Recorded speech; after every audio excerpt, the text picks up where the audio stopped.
estimados amigos, en el trayecto de esta sesión agradeceré que vayan colocando algunas preguntas, críticas, comentarios o lo que crean pertinente. El tema de hoy es acción y tipo penal, fundamento dogmático de la imputación.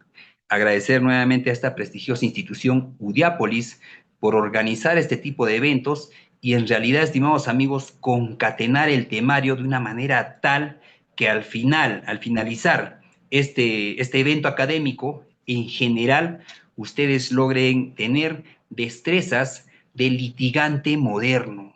Ya estamos en tiempos, ya debemos de modernizarnos, no solo aplicar doctrina, aplicar conceptos, aplicar argumentación, interpretación y lo más importante, la tecnología de la mano. Estimados amigos, les hago un comentario y destrezas también de investigador criminal. Un abogado penalista sí o sí debe tener destrezas de investigador criminal. Y miren ustedes, les hago un pequeño comentario. En una constatación fiscal, logré que una persona se consignara la versión de una testigo del lugar, pese a que el Ministerio Público negaba esa posición. Y yo le decía, doctor, usted está constatando que esta persona dijo esto, consígnelo, o voy a, rogar a la testigo que lo señale con su puño y letra. Y a fin de no malograr el acta de constatación fiscal, se señaló lo que esta testigo había visto. ¿Y qué creen ustedes? No, que el acta es de dichos, el acta debe ser de hechos, ¿no? El acta no debe ser de dichos. Pero este acta, estimados amigos, logró que mi patrocinado vía cese de prisión preventiva hoy esté en la calle, hoy esté libre, porque a esperar a que esta testigo sea citada al Ministerio Fiscal, ¿no? Será un mes, 2 meses y sabemos la carga laboral que tiene el Ministerio Público. Pero ¿esto qué es? ¿Esto está escrito en los libros, en los manuales de litigación? No, esto está prácticamente difundido de tal manera que la destreza del abogado litigante moderno permite ingresar este tipo de información. Otro clásico, video. No se logra la visualización de un video. Sin embargo, en declaraciones testimoniales, de entrada o al finalizar esta declaración, se solicita al declarante si en determinadas fotografías, capturas de un video, logra reconocer a determinada persona. Pero el acto de reconocimiento no debe ser otro, no debe respetarse el 189 de nuestro Código Procesal Penal. Sí, es cierto, pero también debemos aprovechar bajo el principio de impulso procesal, celeridad, muy importante, que esta información ingrese de manera correcta. ¿Y cómo? En las declaraciones. ¿Es posible los reconocimientos? Sí, entre otros detalles, estimados amigos, y al finalizar esta sesión he traído algunos ejemplos sobre cómo podríamos aplicar estos conceptos al litigio diario, a la propia actividad del abogado litigante. Acción y tipo penal. ¿Qué es acción? ¿Qué es tipo penal? ¿No? El hecho de mover un dedo, ¿es acción? Sí. Si hago así, genera una corriente de aire, ¿es acción? Sí. Pero si tengo un arma en la mano y muevo el dedo, miren ustedes cómo el contexto cambia. Vamos a desarrollar esto y mucho más. Y esta sesión la iniciamos, estimados amigos, con estos tres supuestos. Un cirujano que opera y el paciente muere. Punto número 1. 2. Un padre que empuja a su hijo para que no le atropelle un auto y el niño se fractura. ¿Estaríamos hablando de lesiones graves? Un oficial de policía que dispara en un enfrentamiento. Miren ustedes, en un enfrentamiento y causa consecuencias fatales. La pregunta es, ¿todos son acciones punibles? O sea, ¿todas estas acciones realmente merecen reproche penal? Y hay muchos efectivos policiales aquí en el aula. Muchos efectivos policiales a raíz de las protestas sociales hoy están siendo sometidos a un proceso penal, comparecencia con restricciones, impedimentos de salida. Muchos dirán, oh, pero si es comparecencia con restricciones, es más triste irse a un penal. No, para un efectivo policial, el hecho de ser denunciado y el hecho de que se registre en su legajo, créanme que el demérito y el perjuicio es incomparable, eh, es grave, ¿no? Entonces es muy importante tener en cuenta esto. ¿Cuándo debería iniciarse un proceso penal? Realmente el Ministerio Público hará un filtro de test de la conducta para ver si esto es penalmente relevante o no. La policía tendrá esa facultad de registrar todas las denuncias, así estas no tengan pies ni cabeza. Miren ustedes, ¿ah? ¿Existe la posibilidad de que la policía en comisaría rechace una denuncia? No, eso no es delito. ¿Existe esa posibilidad? ¿Existe la posibilidad de que el efectivo policial o la fiscalía realice ese test para verificar si esta conducta es penalmente relevante o no? Miren ustedes, estimados amigos, desde la universidad, desde el primer curso de Derecho Penal, sabemos que sin acción no hay delito. Pero ¿qué entendemos realmente por acción en pleno siglo XXI? ¿Qué entendemos? ¿Qué es acción realmente? ¿Existen teorías? En el Perú, ¿qué teoría se aplica? ¿No? Si ustedes asisten a determinadas audiencias y a decir del maestro Jordi Ferrer, lamentablemente tenemos que bailar al ritmo del juez del caso. No hay de otra, estimados amigos.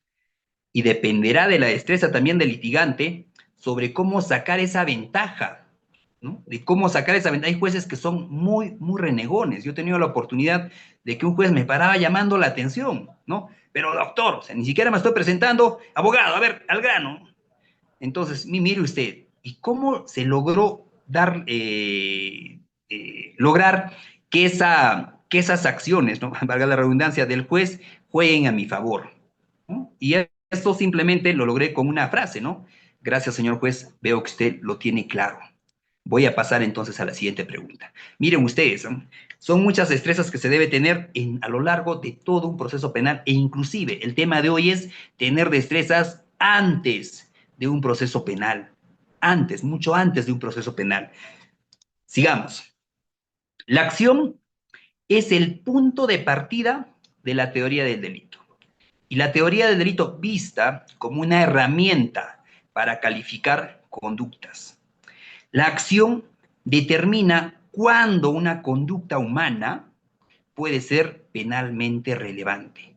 Entonces, si hablamos de acción, vamos a hablar de una acción humana, pero necesitamos más características, más detalles, ¿no? Esto lo dará nuestro Código Penal. Nuestro Código Penal, estimados amigos, en el artículo 11, señala, son delitos y faltas las acciones u omisiones dolosas o culposas penadas por ley. Pero el artículo 11, ni cualquier otro artículo, define lo que es acción. Lamentablemente, al primer libro, a la primera obra que debemos recurrir, siempre va a ser el diccionario de la Real Academia Española. No podemos tergiversar la definición de un término. Y esta es regla clave para entender el contexto, en este caso a lo que nos referimos, la acción penal. La Real Academia Española define la acción como el ejercicio de la posibilidad de hacer. Ejercicio. Hacer algo, mover algo en realidad. Eso es acción. Pero ¿qué pasaría? Un ejemplo, a ver. El mover mi mano de esta manera. ¿Es una acción? Sí. Dependerá del contexto si es penalmente relevante o no. Porque si estoy solo, no va a tener relevancia penal. Pero si imaginan ustedes que realice esta acción, un momento, por favor, esta acción en los ojos del conductor de un vehículo de transporte de servicio público, ¿eso será penalmente relevante? Evidentemente que sí. Entonces, desde ya vamos entrando a tallar que el contexto definirá la relevancia penal. No es lo mismo mover el dedo de esta manera, miren ustedes, y tener en la mano un arma y efectuar o presionar el gatillo. no es lo mismo. Pero Omar, si es mover el dedo, sí, pero el contexto es muy diferente.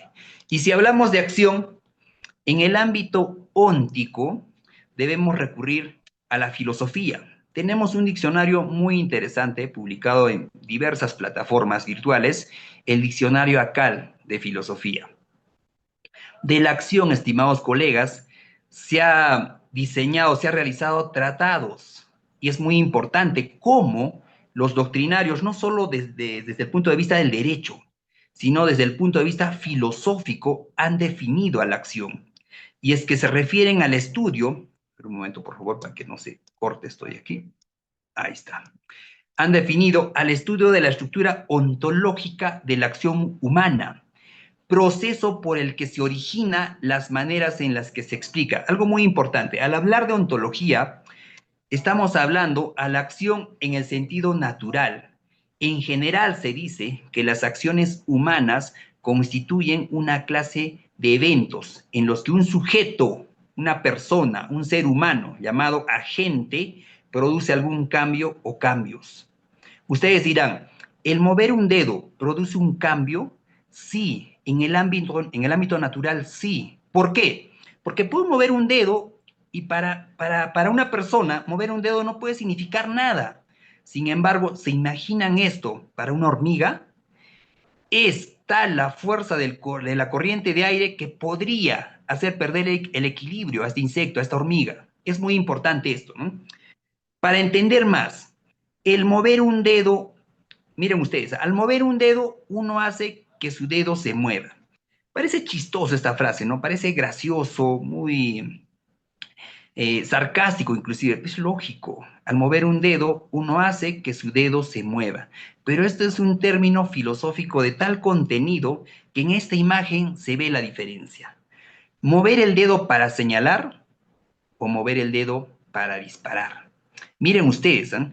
Es frecuente, dice el diccionario de filosofía, que un único episodio, este único episodio de agencia, al referirnos a agencia nos referimos a un agente, a un ser humano, suponga la realización de varias cosas. La muerte de este señor muy conocido, Abraham Lincoln. Solamente le causó la muerte la movida de un dedo. Alguien presionó el gatillo. Ustedes habrán escuchado la historia de Booth, ¿no? Es muy importante, muy interesante tratar estos temas, pero sigamos. Acción y actividad. ¿Es lo mismo? Miren ustedes, siempre en el ámbito procesal penal, en el ámbito penal en general, hablamos de actividad criminal, ¿no? ¿Por qué no podría ser acción criminal? Si el artículo 11 de nuestro Código Penal habla de acciones, un delito es una acción o omisión, ¿no? ¿Por qué no debería ser así? ¿No? ¿Por qué no hablar de acción criminal? ¿Por qué de actividad criminal? Y es que la acción lo hacen ver como una cuestión singular, un acto individual. Por ejemplo, mover dedo. Mover un dedo es una acción, algo simple, ¿no? Sin embargo, la actividad en la Real Academia Española la define como facultad de obrar, de hacer algo. Pero en el ámbito penal al que estamos hoy y en el ámbito de la teoría de la acción, a la actividad se le debe entender como una suma de varias acciones. Muy importante esto, ¿no? Suma de varias acciones. Es decir, la actividad es un conjunto de acciones en general. Por eso será que en los medios de prensa, libros, tratados de derecho penal, de investigación criminal, de criminología, de criminalística, de perfilación criminal, se habla siempre de actividad criminal. No van a encontrar ese término, la acción criminal, ¿no? Raro, rarísimo. Ejemplos, acción, un golpe, un disparo, una falsificación. Sin embargo, actividad, cadena de golpes, serie de disparos o una operación continua de falsificación. Un ejemplo claro de actividad es el hecho de escribir. El hecho de escribir define en sí lo que es actividad, conjunto de acciones, conjunto de movimientos de dedos. Miren ustedes la diferencia. Pero sigamos avanzando. Omar, a ver, queremos la pasta. ¿De qué me sirve esto en la actividad de litigio? Otros términos que ustedes van a encontrar en su diario litigio es el término conducta. Estamos hablando de acción, actividad, conjunto de acciones, y acción como algo que pueda generar un cambio en la naturaleza. Actividad, conjunto de acciones.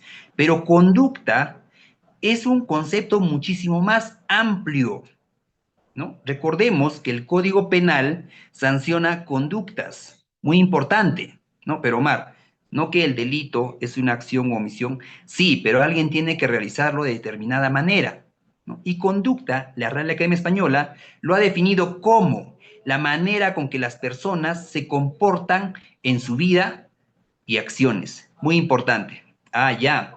La acción es el corazón de la actividad del ser humano. Concurrencia o varias acciones, hablamos de actividad.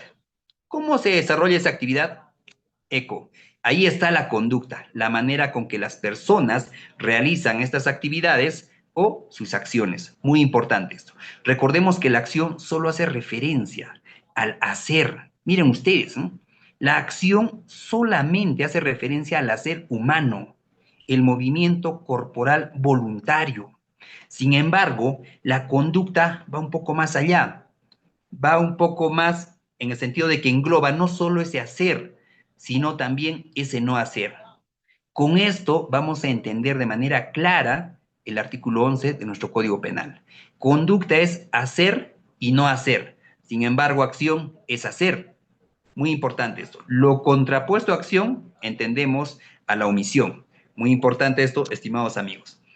En el ámbito de la defensa, cuando la fiscalía confunde actividad con acción, muy raro, pero puede darse el caso, ¿no? Un fiscal muy doctrinario, leído, podría señalar, ¿no? A ver, el artículo 11 habla de acciones, ¿no? La acción criminal, muy importante. Cuando la fiscalía confunde actividad con acción, puede imputar responsabilidad de manera genérica, ¿no? Miren ustedes ese juego de términos. ¿Cuál sería la estrategia de defensa si estamos en etapa de control, por ejemplo, ¿no? Exigir al Ministerio Público una imputación clara, precisa y concreta. Es decir, señor juez, solicito que el Ministerio Público precise cuál es la acción concreta atribuida a mi cliente. Miren ustedes, ¿eh? Mi defendido es acusado de participar en una actividad de robo, pero la fiscalía no indica cuál fue su acción concreta. El robo ha sido efectuado por dos personas, un conductor y el otro que sustrajo de manera violenta este bien. Sin embargo, ¿qué hizo mi patrocinado? Manejó, sustrajo, ¿qué hizo él? Muy importante, ¿no? Imputación objetiva, otros le llaman también. Sin acción concreta, no hay imputación válida. Muy importante, el doctor Pablo, gracias, la individualización. Pero la realidad nos da un golpe tremendo, ¿no? ¿Cuál es la realidad? Casos que pasan a juicio sin definir en concreto qué hizo mi patrocinado. ¿Escucharon ustedes la imputación en masa? E inclusive ha sido materia de una casación. ¿Es posible imputar en masa? Yo tengo un caso, estimados amigos, donde se imputan a 8 personas el delito de eh, robo agravado. A 8 personas. Pero Fiscalía no señala qué hizo A, qué hizo B, qué hizo C, qué hizo las demás personas. ¿Cuál ha sido la actividad en concreto? Y muy importante, la acción en concreto, ¿no? Lo individual. ¿Qué hizo mi patrocinado? Sin embargo, estamos en juicio. Imputación en masa. Y es más, le llaman también coautoría en masa. Entonces, no nos confiemos el hecho de que, bueno, Fiscalía no va a individualizar. Este caso no pasa a juicio. No se confíen. Van a pasar a juicio. Y si pasa a juicio, estimados amigos, sabemos que la sospecha es suficiente. Muy importante esto. Ya en juicio uno podrá asegurar, ¿no? No, este caso se archiva. Muchos casos sin imputación clara, precisa y concreta han concluido con una condena. Muy importante esto, ¿eh? Muy importante esto. Sigamos, amigos. En el derecho penal, la acción no es solo un movimiento físico. Esto no es relevante para el derecho penal, el hecho de mover un dedo. Pero, sin embargo, si tengo un arma en la mano y el hecho de mover el dedo presionando el gatillo y causar una consecuencia fatal o lesiones graves, podría ser relevante, porque tiene baremos. Omar, a ver un momento. ¿Cómo que podría ser relevante, podría ser penalmente relevante? Sí, porque podría estar mi persona bajo la circunstancia de un movimiento reflejo, bajo la circunstancia de una eh, ausencia claramente de acción, un ejemplo, un estado de inconsciencia o una fuerza física irresistible, muy importante, ¿no? Esos son los clichés, los tips para que un caso se archive, pero es muy difícil, estimados amigos, pero no imposible. Se tiene que plantear desde el primer momento.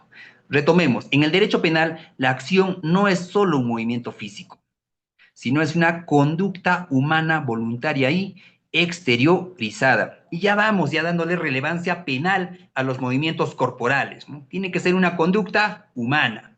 Voluntaria, sí.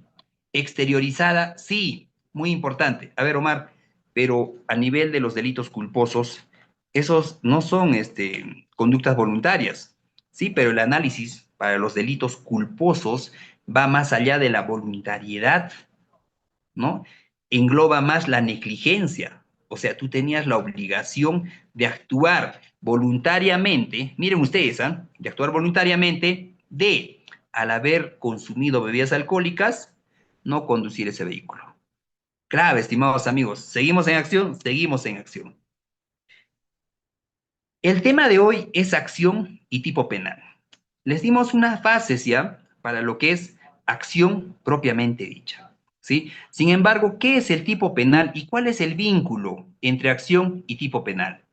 El maestro Fran Almanza, en su obra Teoría del Delito, señala que el tipo penal es la descripción de la acción punible en la ley, ¿sí?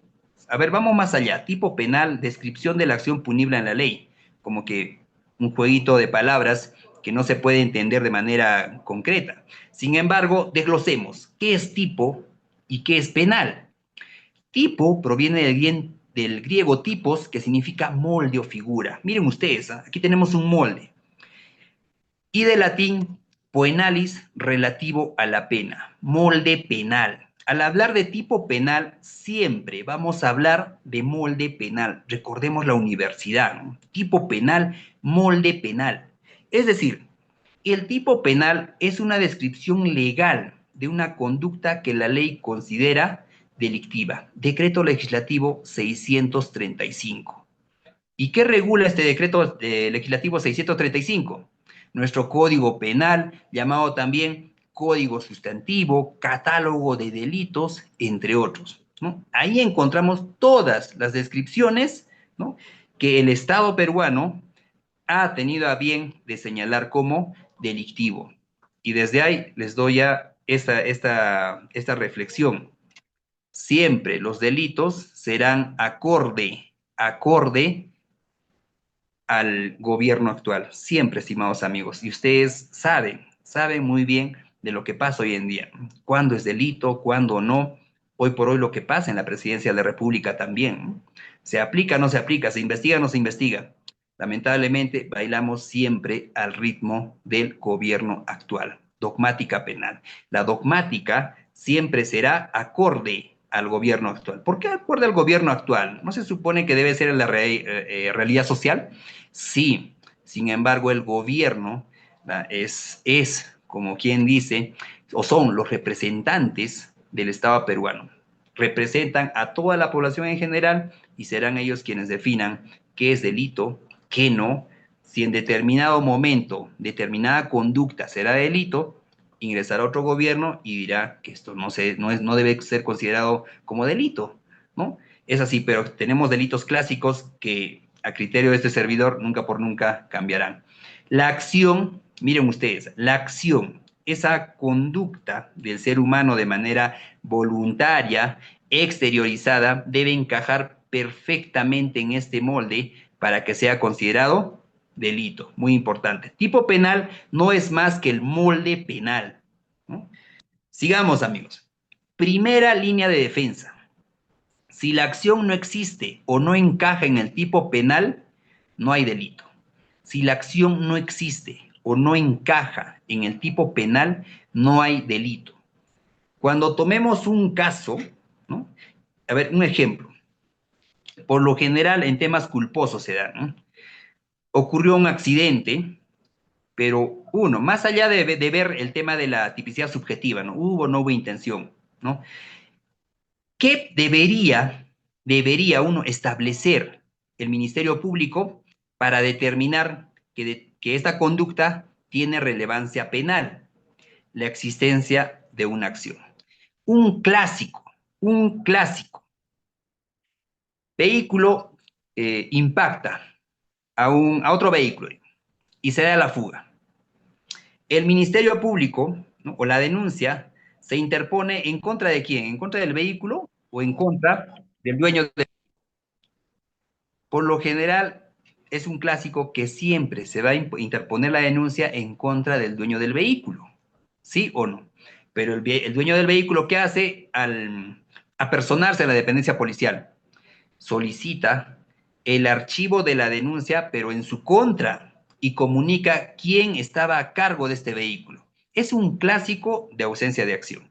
Otro, la acción no encaja en el tipo penal.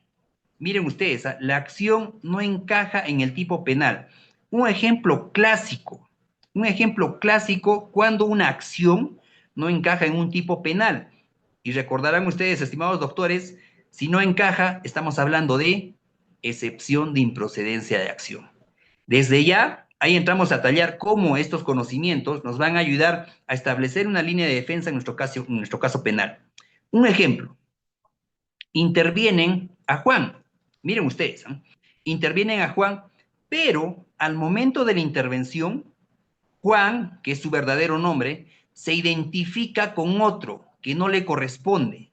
Y a la policía y a la fiscalía le indica que su nombre es Pedro de los Palotes. Miren ustedes, ¿no?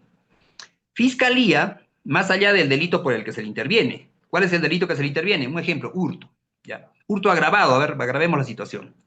El hecho es de que Fiscalía imputa a Juan dos delitos, hurto agravado y falsedad genérica, alteración de la verdad o usurpación de nombre. En este caso, Pedro de los Palotes sería, no tiene un nombre, no se ha individualizado, sería falsedad genérica, alteración de la verdad. ¿Se recuerdan del derecho a la mentira? Que mucho ha sido criticado, ¿existe o no existe derecho a la mentira? ¿No? Lo cierto es que Fiscalía imputa falsedad genérica, alteración a la verdad. Miren ustedes, ¿eh? ¿Qué debería hacer el litigante en este caso? Presentar una excepción de improcedencia de acción, porque es cierto, es innegable. Mi patrocinado se ha identificado con un nombre que no le corresponde y alteró la verdad. Es innegable, es innegable. Pero, miren ustedes la estrategia, pero ¿de quién es el deber de identificación? ¿Y qué pesa más? ¿Deber de identificarme o deber de identificar? ¿Qué pesa más? ¿Una acción privada o una acción pública? Al amparo del artículo del decreto legislativo 1267, artículo 166 de nuestra Constitución, artículo 67 de nuestro Código Procesal Penal, la policía tiene el deber, no es un antojo, no es una alternativa, tiene el deber de identificar y la fiscalía tiene el deber de individualizar. Entonces, ¿qué pesa más? ¿La acción privada, me identifica con otro nombre, o la acción pública, como ya dijo aquí el doctor? ¿No? Evidentemente, pesa más el deber público. Solo por ese hecho, esta acción no encaja en el delito, en el tipo penal falsedad genérica, en su vertiente de alteración de la verdad. Por eso es muy importante estos conceptos, ¿no? Y para interponer una excepción de improcedencia de acción, ya la jurisprudencia lo ha señalado, ¿no? Es el hecho de que la fiscalía impute determinada conducta, miren ustedes, determinada conducta, y para la fiscalía esta conducta es delito. Sin embargo, para la defensa, esta conducta, esta imputación, no es delito. Solo así se discute lo que es excepción de improcedencia de acción. Sigamos, amigos, porque vamos a avanzar con mayores ejemplos. Delito. ¿Qué es el delito? Hablábamos hace varios años cuando entró en vigencia el decreto legislativo 957, que es el Código Procesal Penal, ¿no? Y el Estado peruano publicó un manual de casos penales.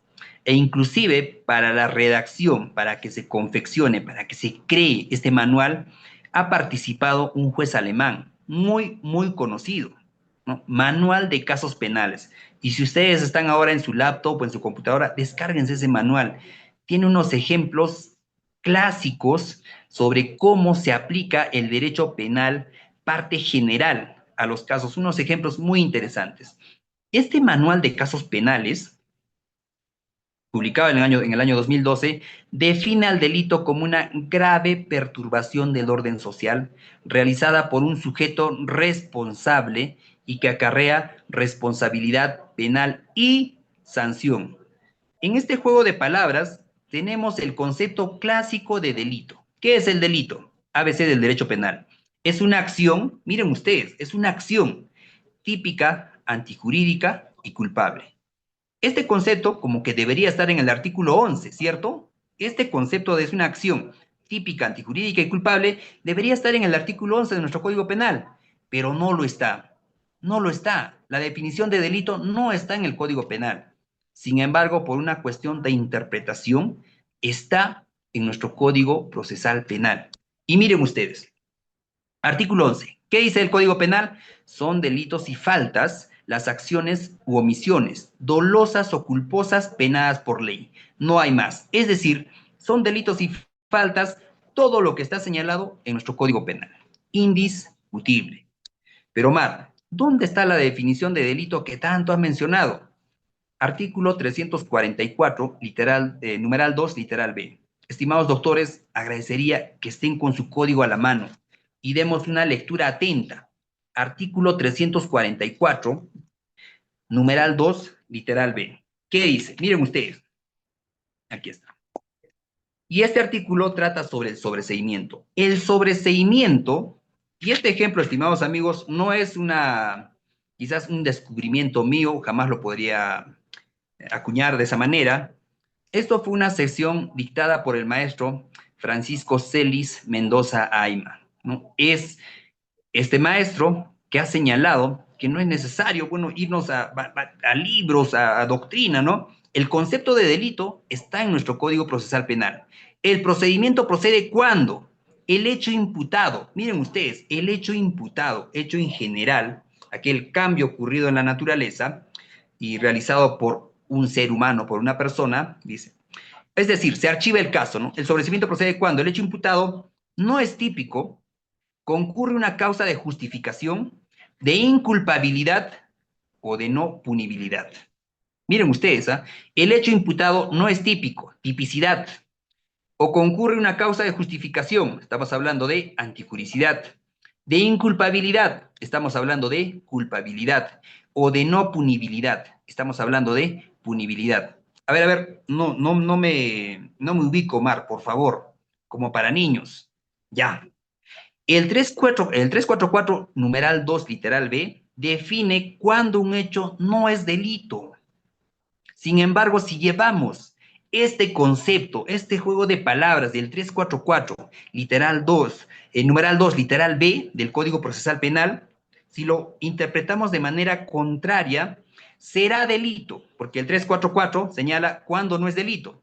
El hecho imputado será delito cuando este hecho es típico, antijurídico, culpable y punible.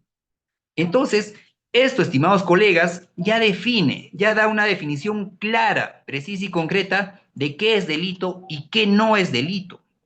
¿Y cuál es el clásico en las etapas de control? Luego de que se nos corrobore, luego de que se nos traslade la acusación fiscal, si estamos en un caso de acusación, ¿no? Utilizaremos el 344, numeral 2, literal B, para solicitar el sobreseimiento del caso. Y el análisis debe ser de nivel quirúrgico para atacar todos estos temas. Y hablar de teoría general del delito es hablar de tipicidad, antijuricidad, culpabilidad, punibilidad. Solo tipicidad son clases completas, porque al hablar de tipicidad estaríamos hablando de tipicidad objetiva, tipicidad subjetiva, lo que ustedes han estado indicando, ¿no? El dolo, la culpa, el dolo eventual, los tipos de dolo, por ejemplo, ¿no? Dolo de primer grado, segundo grado, el dolo eventual, tipos de culpa, ¿no? Muy importante esto. Pero sigamos. Hasta la filmina anterior ya hemos definido ya lo que es acción, lo que es tipo penal y cómo se vincula con la teoría general del delito. Pero nuestro tema base, ¿no? El tema base de esta sesión es cómo utilizar estos conceptos al caso penal, a la práctica. Ven en pantalla el proceso penal, recientemente modificado por la ley 32.130. Este es el proceso penal habitual. Y para que se inicie un proceso penal habitual, se debe tener en primer lugar una acción penalmente relevante, porque solamente decir acción es hablar de cualquier movimiento corporal, voluntario o involuntario. Sin embargo, una acción penalmente relevante es esa conducta o ese movimiento corporal que nos permite inferir de que esta conducta, este hecho a consecuencia de esta acción, tiene relevancia penal. Sigamos. La acción tiene varias teorías y estas teorías, estimados amigos, serán utilizados por ustedes de acuerdo al caso en concreto. Es decir, no podrían ir ustedes a una audiencia donde deban señalar, ¿no? Señor juez, la teoría causalista o naturalística de la acción señala que... No, no es la manera. Por lo general, los jueces se cansan, ¿no? Y es más, pueden como que silenciarte y decirte, doctor, o letrado, abogado, ¿no? Al grano. Hechos, muy importante. Sin embargo, para temas académicos, vamos a mencionar que la acción tiene diversas teorías. Y estas, estimados amigos, está muy desarrollado en esta obra bien interesante del maestro Klaus Roxin. Miren ustedes, están en diversas plataformas virtuales para poderlas descargar. Derecho Penal, parte general. Derecho Penal, parte general, tomo 1. Es una traducción de la obra del maestro Klaus Roxin, ¿no? Y desarrolla no solo esta teoría causalista, desarrolla muchas otras teorías más de la acción. Y ustedes pueden utilizar estas teorías para defender su caso, no desde el punto de vista académico, no desde el punto de vista que la teoría tal señala esto, no, sino aplicar estos conocimientos para establecer una estrategia de defensa muy importante y mejorar sus argumentos en la defensa de sus clientes. Sin embargo, una de las primeras teorías de la acción, es la teoría causalista. Amigos, ¿quién es el precursor de esta teoría? Franz von Liszt. Quien ven en pantalla, este señor, este maestro, ha desarrollado esta teoría y nos ha dejado para la posteridad, evidentemente. La acción es la producción voluntaria de una modificación en el mundo exterior. Un momento. Es la producción voluntaria. Y hablamos de acción, miren ustedes, ¿eh? Como aquel movimiento corporal que genera un cambio en la naturaleza. ¿Cierto? Sí. Por eso se dice que es causalista o naturalística. ¿Por qué? Porque tiene tres elementos. Uno, voluntad, voluntad de hacer, aspecto psíquico, quiero hacerlo. Hablando ya de dolo, ¿no? Movimiento corporal, habla de un aspecto físico, el cambio en el hecho de realizar o de exteriorizar ese pensamiento, ¿no? Ustedes sabían, haciendo un paréntesis aquí, cuando uno escribe, ¿quién escribe? ¿Escribe nuestra mano o escribe nuestro cerebro? Miren ustedes, ¿ah? ¿Quién escribe? ¿Escribe nuestra mano o escribe nuestro cerebro? Es evidente, estimados amigos, que quien escribe es nuestro cerebro. Muy importante esto. Y al final les voy a dar un ejemplo muy interesante sobre cómo podría aplicarse esto al ámbito del litigio. Voluntad, aspecto psíquico. Movimiento corporal, aspecto físico. Movimiento corporal. Resultado, modificación en el mundo exterior. Es la teoría causalista. Es decir, debió haber una causa. Y ha sido tal menospreciado esta teoría hoy en día, poniéndole ejemplos muy clásicos. O sea, Juan mató a Pedro, pero si Juan no nacía, ¿no? No mataba a Pedro, Pedro seguiría vivo. Ah, culpables son sus padres, ¿no? Ellos son los causantes de que Juan mate a Pedro. ¿Por qué? Porque ellos trajeron a la vida, dieron vida a Juan. ¿Eso es correcto? ¿Estamos bien? ¿Eso es derecho penal? Esas son las principales críticas que ha tenido la teoría causalista. No explica, en primer lugar, la tentativa, ¿no? O sea, hay un movimiento, pero ¿y el resultado? ¿Mm? Se dio el movimiento, se dio la exteriorización, pero no hay resultado. No explica eso de la tentativa, ignora la omisión, ¿no? La teoría causalista establece el hecho de hacer, pero no desarrolla la omisión propiamente dicho. Y recordemos que al hablar de conducta penalmente relevante, es hablar de acción y de omisión. Y otro, separación artificial entre lo objetivo, miren ustedes, ¿no? Y lo subjetivo. Muy importante esto. Esta teoría es utilizada hoy en día. Claro, claro que sí es utilizado, porque se necesita una causa para que un hecho sea penalmente relevante. El hecho es, aquí la idea es de que no se alargue las causas, como el caso de Juan, ¿no? O sea, llegar hasta sus padres, ¿no? Eso es lo que debe evitarse. Sin embargo, hoy por hoy sí se utiliza porque todo hecho evidentemente tiene una causa. Juan mató a Pedro, ¿no? ¿Cómo analizamos la causa en este caso? ¿Hubo una pelea? ¿Juan tenía un arma de fuego? ¿Juan lo empujó? Pedro golpeó a Juan y solo Juan se defendió. Miren ustedes, ¿no? Entonces, lo relativo aquí, o lo propio, es de no alargar las causas, no llegar hasta el hecho de que sus padres sean culpables, ¿no? Porque ellos trajeron a la vida a Juan. Muy importante. Con esta teoría, cuestionamos imputaciones donde falta claridad sobre la voluntariedad del acto inicial. Juan mató a Pedro. ¿Cómo lo mató? ¿Dónde lo mató? Miren ustedes, cuestiones de criminalística. ¿Cómo lo mató? Teoría causalista. Entonces, no es posible decir que esta teoría, por más antigua que sea, no se utilice. Sí se utiliza y forma parte, estimados amigos, de las demás teorías, de las teorías modernas, hablando ya del funcionalismo, ¿no? Sigamos, existe otra teoría bien interesante. Aquí está. Ahí está. La teoría finalista. La teoría finalista, establecida por el maestro Hans Welsel, habla de que a la acción, estamos hablando de las teorías de la acción, estimados colegas, estimados doctores, ¿no? Acción es el ejercicio de una actividad finalista. Para buen entendedor, pocas palabras. Finalista. Debe existir un fin, una finalidad.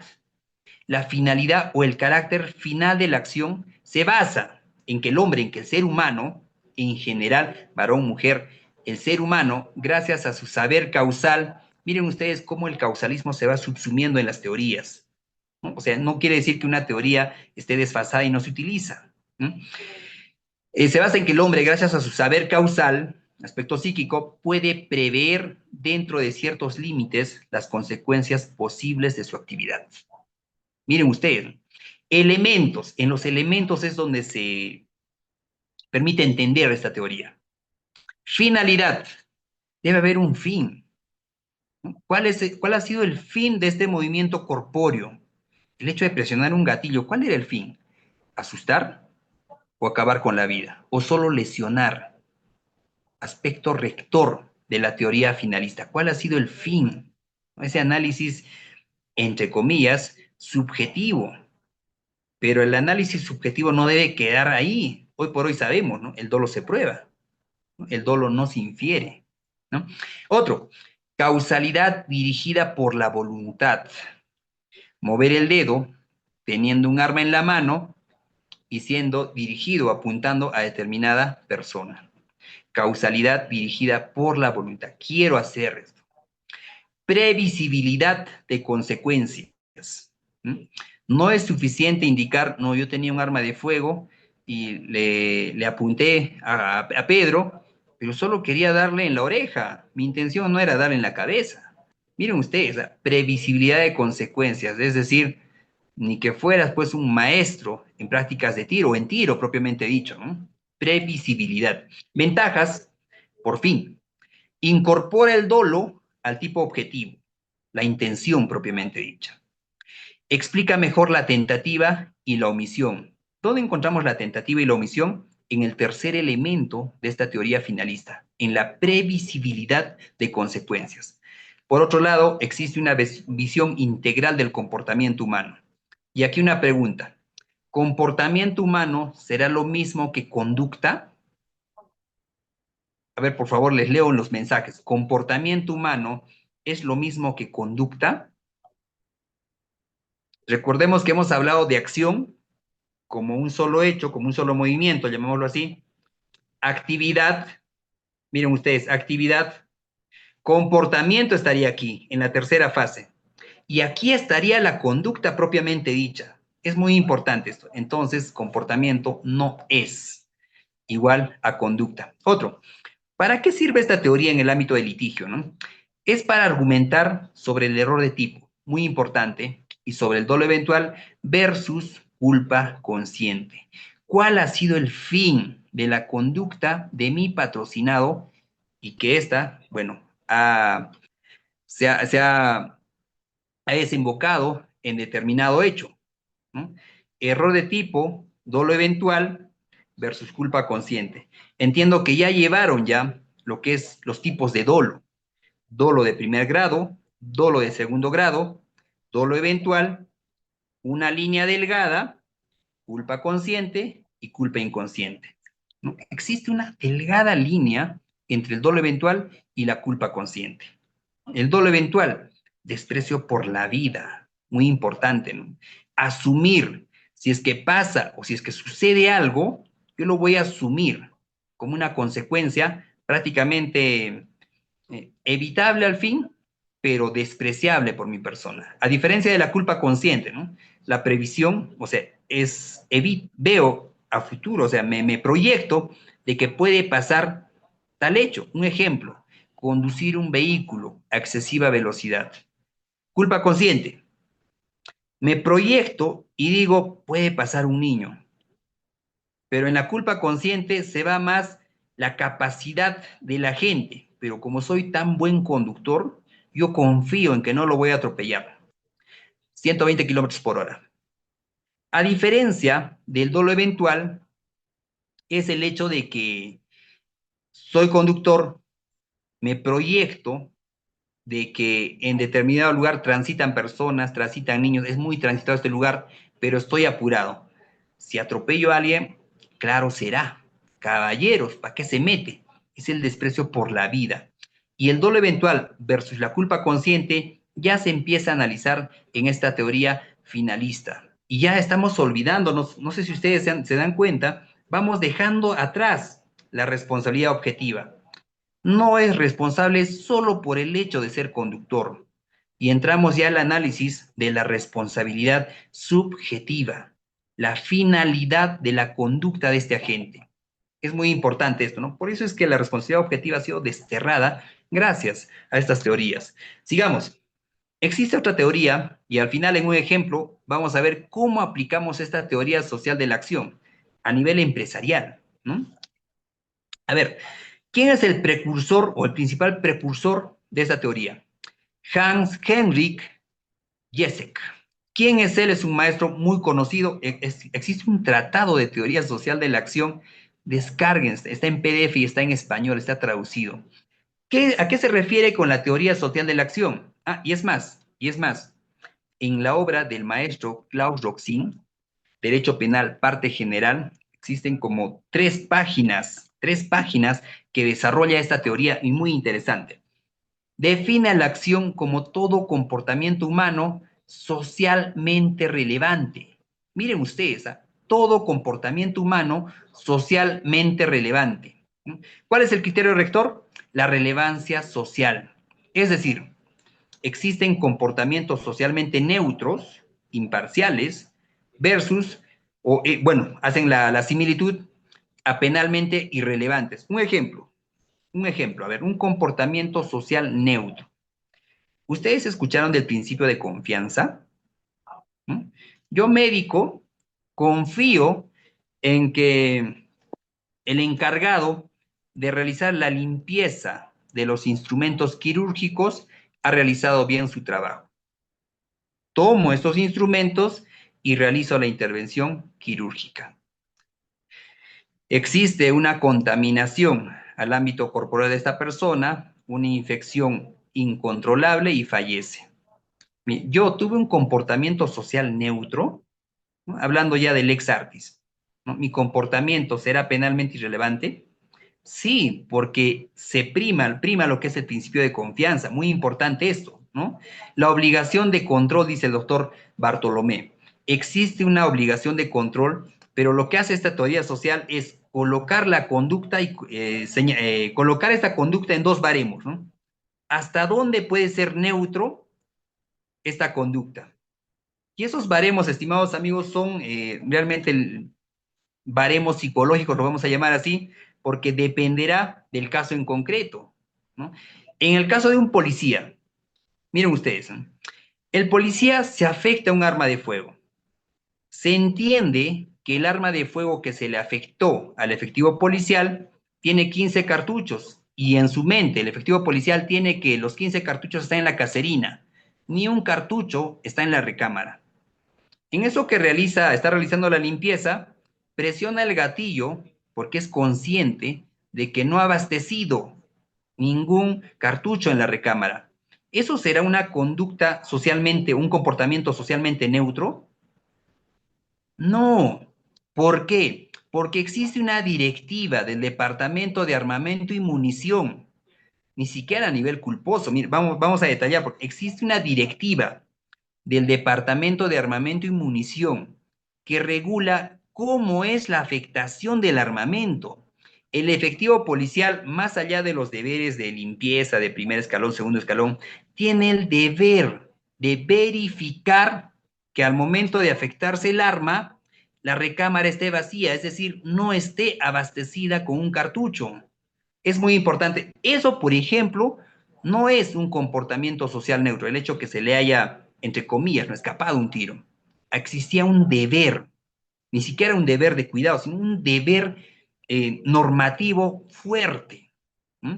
Ahora, esta teoría permite argumentar la irrelevancia penal de conductas socialmente aceptadas o neutras.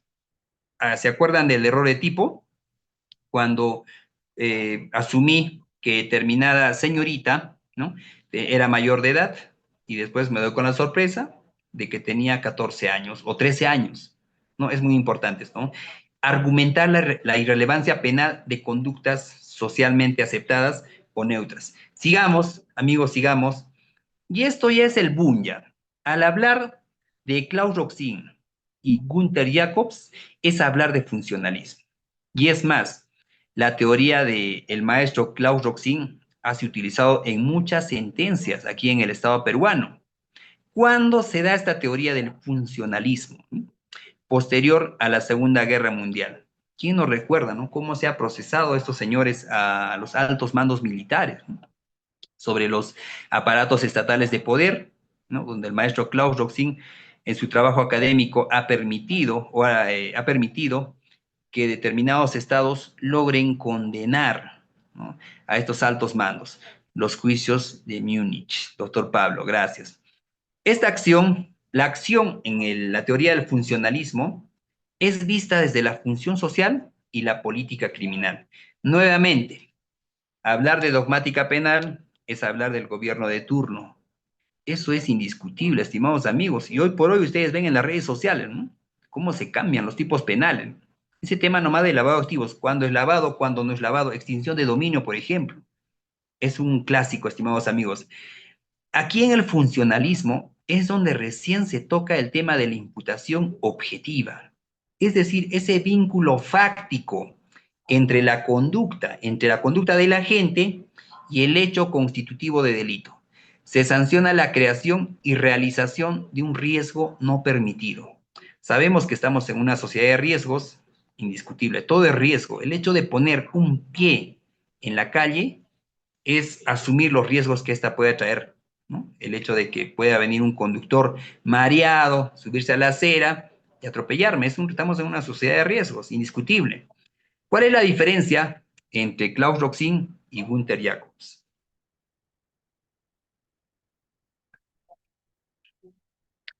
Roxin, estimados amigos, si pueden adquirir la obra del maestro Klaus Roxin o lo pueden descargar en diversas plataformas que se ven en internet, les va a ser de mucha utilidad. No solo teoría, sino aquí también habla de ejemplos clásicos y prácticos para el ámbito del litigio. Se dice que Roxin es padre de la teoría de la acción desde el ámbito del funcionalismo moderado, una función resocializadora y preventiva. A diferencia de Jacob, siempre vamos a hablar de un funcionalismo radical, derecho penal del ciudadano versus derecho penal del enemigo. Palabras más, palabras menos, lo que ven en fondo negro es el concepto para el cual nos va a permitir entender la diferencia entre funcionalismo moderado y funcionalismo radical. La acción se define según las funciones del derecho penal. Las funciones del derecho penal. Miren ustedes cómo hemos ido pasando, ¿no?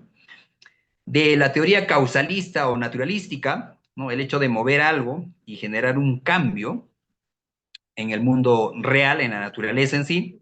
Seguimos a la teoría finalista, debe haber un fin. O sea, ese movimiento, esa acción debe tener un fin. Seguimos a la teoría, a la anterior, por favor, social de la acción, donde se ve más ya de los comportamientos socialmente neutros, muy importante esto, ¿no? Esos baremos de cuándo podría ser, tener relevancia penal o no, determinada conducta, por más que haya generado determinado cambio en la naturaleza. Y ahora llegamos a estas teorías, a esta teoría moderna, que es el funcionalismo, ¿no? La protección de bienes jurídicos del maestro Klaus Roxin o la vigencia de la norma del maestro Gunther Jacobs. No buscan un concepto ontológico. Al hablar de ontología es hablar de algo natural, naturalístico, si no se busca uno teleológico, basado en el fin, protección de la norma, protección de bienes jurídicos o vigencia de la norma. Nuevamente, ¿por qué recalco esto de la dogmática penal?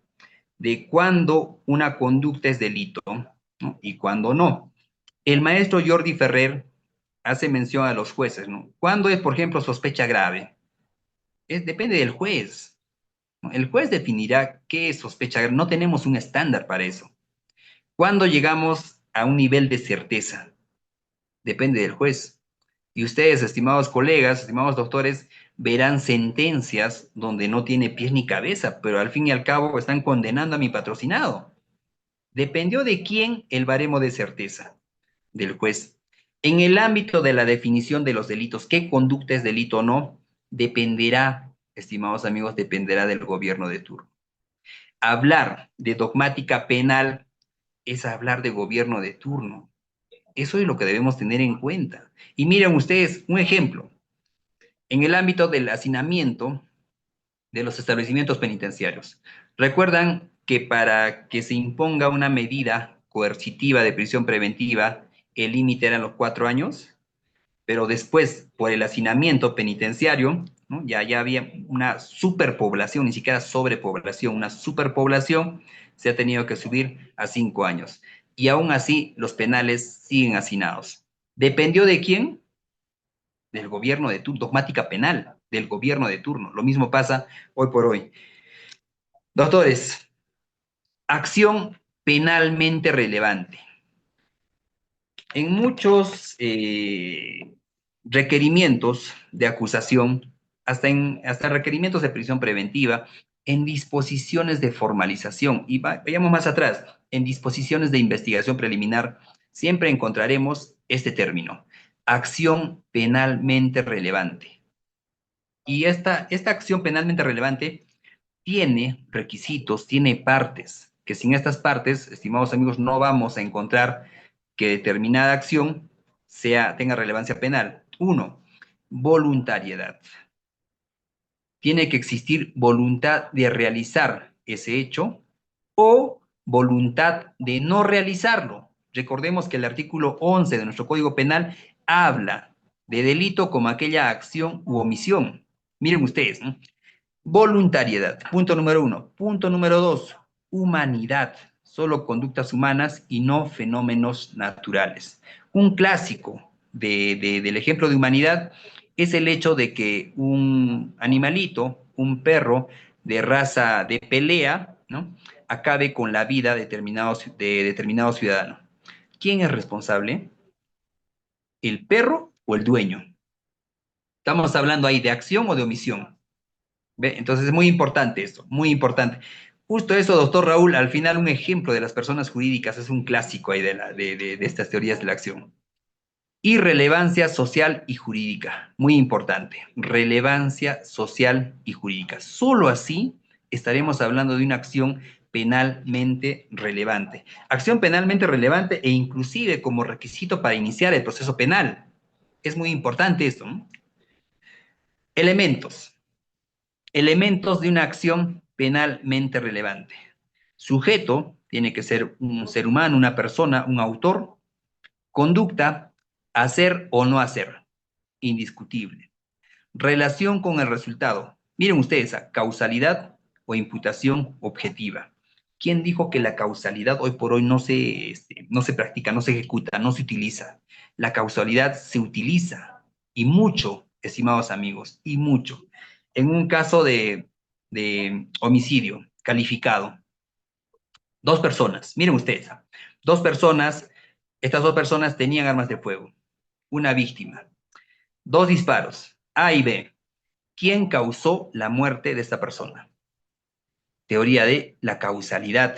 Es muy importante. Los dos dispararon, pero ¿quién? Solamente una bala ingresó al cuerpo de la víctima. ¿Mm? ¿Es posible definir esto? Bueno, casi imposible, ¿no? Pero casi imposible. Pero la ciencia ha demostrado que los imposibles hoy por hoy se hacen posibles. Muy importante esto, estimados amigos, no olvidemos sujeto, conducta y relación con el resultado. Sigamos. Esto de aquí es un clásico para presentar una excepción de improcedencia de acción. Es un clásico, ¿no? Y si no alcancé presentar la excepción de improcedencia de acción, solicitar el sobreseimiento. Muy importante. Causas que excluyen la acción, que eliminan la acción, entre comillas, penalmente relevante. Fuerza física irresistible o fuerza irresistible, llamado también la vis absoluta. Estoy caminando por la calle, miren ustedes, a un costado está la vía, yo estoy caminando por el centro de la acera, hay una pelea de dos personas, trato de alejarme un poco, y en una de esas, entre los dos, se genera un empujón, y ese sujeto empujado viene hacia mí y me empuja y caigo al piso, y me genera lesiones. ¿Quién es el responsable? Miren ustedes, el sujeto A que empujó, el sujeto B, el empujado o la víctima. Pero en este caso, ¿quién es el responsable? Podría decir, ¿no? Pero si estás viendo que se están peleando, Omar, ¿por qué caminas por el costado? ¿No? La imputación a la víctima. ¿No? Podría darse el caso, dependerá de la defensa también, es muy importante eso, ¿no? Sin embargo, todo hace ver de que el sujeto, el primer sujeto, el que empujó, es el responsable. Y el segundo sujeto es inimputable prácticamente, o se le exime de responsabilidad, pese a que hubo una causa, ¿no? Pese a que hubo una causa. Otro, movimientos reflejos. El hecho de tener un tic, ¿no? Estoy conduciendo y de un momento a otro tengo un calambre en los pies, ¿no? Tengo un calambre en los pies, ¿no? Y no me permite controlar el vehículo y genero un evento de naturaleza de tránsito dañosa, ¿no? Movimientos reflejos, es muy importante eso, ¿no? ¿Cómo demostrar que tuve un calambre? ¿Se podrá demostrar o no se podrá demostrar, estimados colegas? Es bien difícil. A veces el proceso penal somete a las partes, en particular al investigado, como para llegar a un acuerdo reparatorio, principio de oportunidad, a estar contratando un neurólogo, porque el neurólogo es el que permitiría evidenciar, ¿no? Si fue o no fue un movimiento reflejo. Es muy importante esto. Dependerá caso por caso, dependerá siempre caso por caso. Lo cierto es que el movimiento reflejo es una causa que excluye la acción, entre comillas, penalmente relevante. Otro, estados de inconsciencia. Colegas, al hablar de estados de inconsciencia, siempre vamos a hablar del actio libera in causa, ¿no?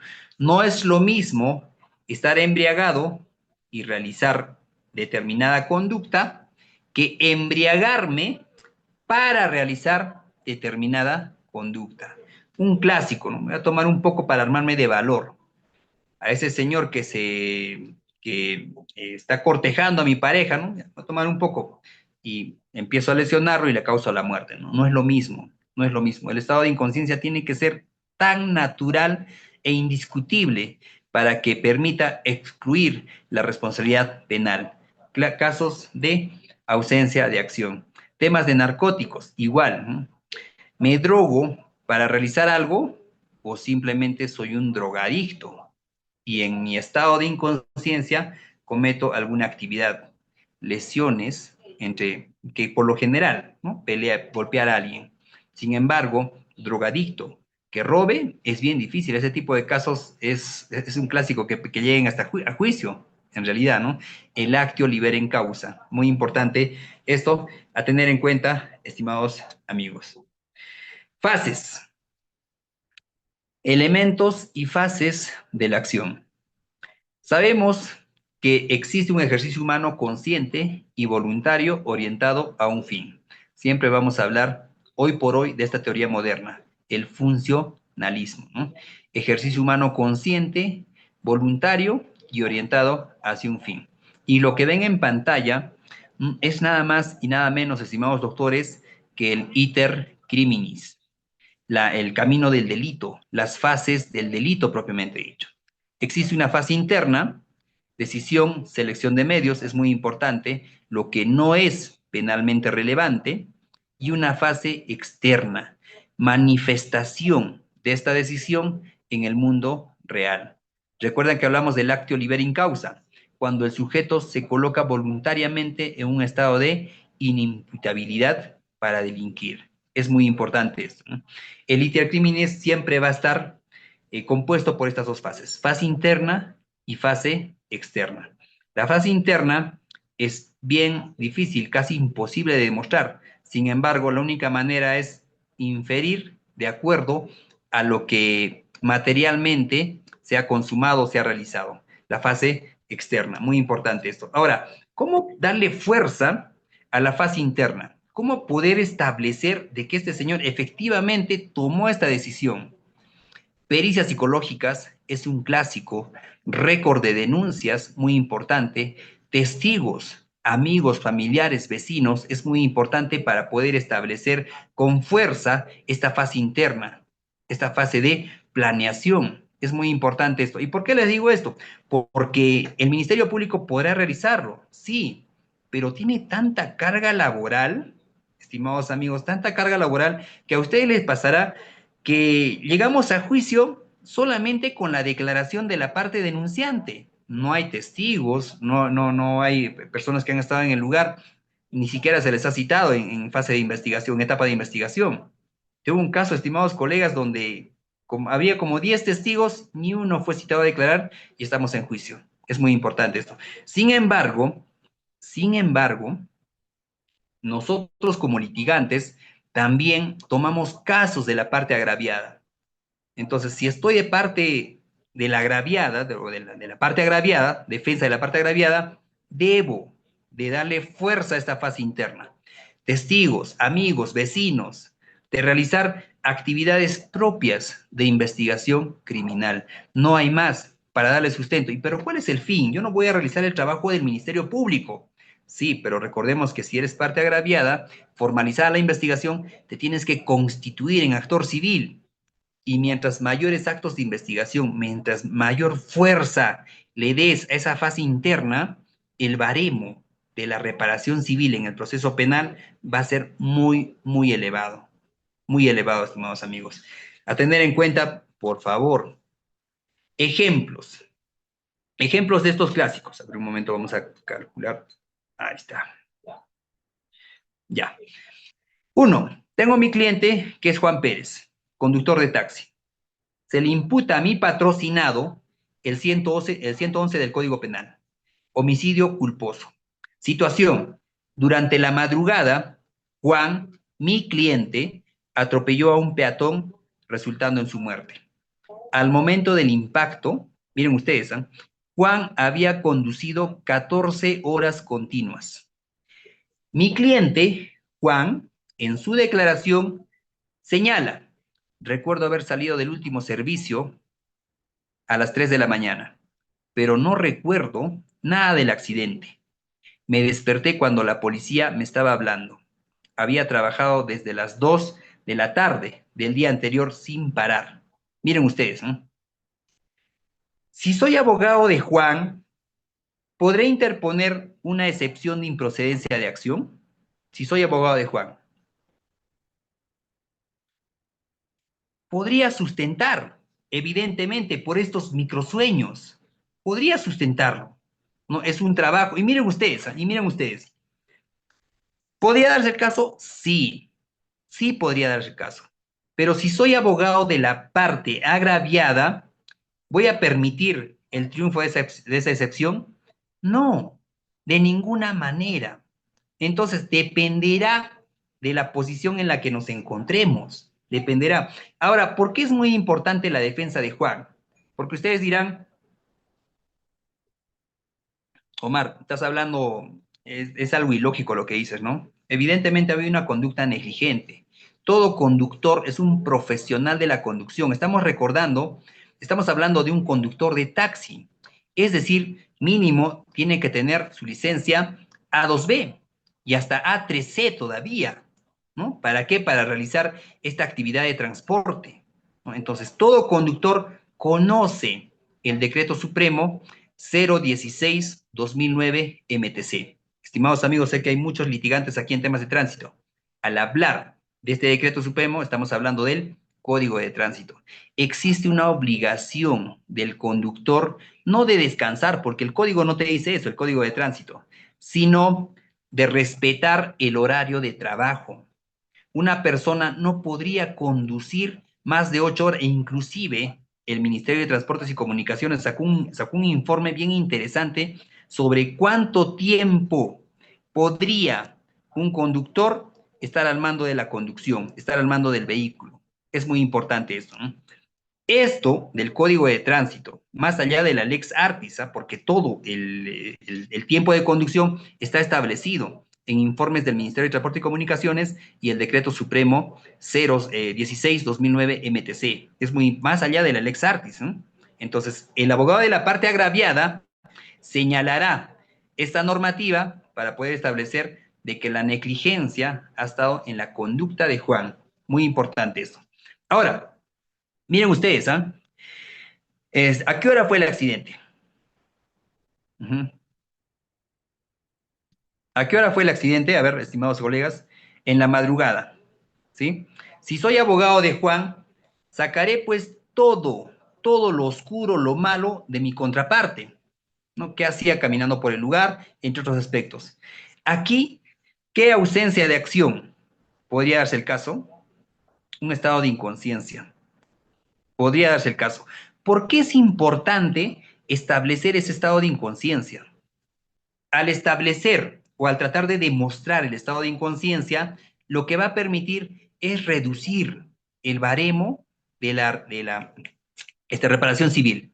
Muy importante esto, porque en este tema de homicidio culposo sabemos que no podría, sería muy raro una pena privativa de libertad efectiva, ¿no? Si sé como abogado que este señor 99% seguro, porque no puedo estar seguro al 100%, 99% seguro de que no le van a condenar, ¿no? A una pena privativa de libertad efectiva. Sin embargo, este tipo de pruebas va a permitir que se reduzca el baremo de la reparación civil. Por eso dependerá caso por caso. Muy importante esto, ¿no? Sigamos. Otro casito bien interesante. Cliente María Santos. Lesiones. A ver, me dicen, ¿qué peritaje se podría realizar en el caso de Juan? Uno, testigos. Dos, miren ustedes, si yo estuviera por el caso de Juan, evidenciaría el estado de necesidad de mi patrocinado. Tiene 4 hijos y encima 2 hijos en otra familia. Tiene sí o sí que pagar préstamos del banco, entre otros aspectos, para reducir el baremo de la reparación civil. Igual, dependerá caso por caso. Cliente María Santos, imputación, lesiones graves, 121 de nuestro Código Penal. Durante una pelea, una riña, y este es un clásico también, ¿eh? En un mercado, La cliente, María Santos, fue empujada violentamente por una tercera persona. Y María Santos cae sobre la agraviada, sobre una ciudadana, y le causa fracturas. Un clásico de excepción de improcedencia de acción. Un clásico, estimados amigos, ¿no? Y es más, si está en etapa preliminar, investigación preliminar, solicitar el archivo del caso. Con 3 o 4 testigos ya solicito el archivo del caso. Muy importante. Pero aquí, al hablar de responsabilidad penal, estaríamos hablando de un tema para la persona que empujó, estaríamos hablando de un tema de lesiones culposas. Muy importante. Si soy abogado de María Santos, archivo del caso, temas de eh, testigos, ¿no? Para poder archivar el caso y que continúe el proceso en contra de la persona que empujó. Pero esta persona que empujó se le imputará el delito de lesiones culposas. Es más, no existe ese vínculo, ¿no?, entre la agraviada, la que tuvo fracturas, y la persona que empujó. Ni la conoce, nunca hubo esa manifestación de exteriorizar algún tipo de plan en contra de ella. Fuerza física irresistible para María Santos y lesiones culposas para la persona que empujó. Ahora, ¿en qué momento se debería solicitar el archivo? En el primer momento. En el primer momento. Y aquí un clásico, estimados amigos. Si ustedes tienen un caso similar, ¿sí?, y tienen 3 testigos que en ese momento están dispuestos a declarar, tienen que ser, ¿cuál es la destreza aquí? ¿Cuál es el tip, el mensaje? Que estos testigos firmen una declaración jurada en el acto. Lo van a firmar, son tus testigos. ¿Por qué? Porque pase el tiempo y muchos de aquí no me dejarán mentir. Los testigos se desaniman, los testigos desisten, los testigos abandonan. Por eso es muy importante que si usted está patrocinando a María Santos, estos testigos deben de firmar una declaración jurada y, si es posible, con firma legalizada ante notario. De esta manera, usted obliga, en caso de que su testigo se desista, no quiera apoyarla después, obliga a que este testigo concurra a la investigación. Y si el caso llega a juicio, a juicio. Esta es la manera. ¿Y qué pasaría? El doctor Luis dice, algunas notarías se niegan a legalizar. Si se niegan a legalizar, no hay problema. Que firme la declaración jurada. Y la declaración jurada, ¿bajo qué título? Declaración jurada, estimados amigos, como que este término declaración jurada es ya muy consumido, ya muy utilizado. Utilicen otros términos. En casos, por ejemplo, que tengo donde ya sé que mis testigos abandonan, pues, ¿no? Ya sé que los testigos al inicio te apoyo, sí. Sin embargo, lo que les hice afirmar son ya no documentos con título de declaración jurada, testimonio escrito. Es un tip, estimados amigos. Coloquen un título a este documento: testimonio escrito, declaración de hechos, declaración de fácticos, entre otros. La idea es esta, ¿no?, que firme. Y para María Santos, evidentemente, retomemos el caso, su archivo por ausencia de acción, fuerza física irresistible. ¿El juez de paz lo puede legalizar? Sí. Pero ¿qué pasaría si el juez de paz ni el notario quiere legalizar la firma? Que firme.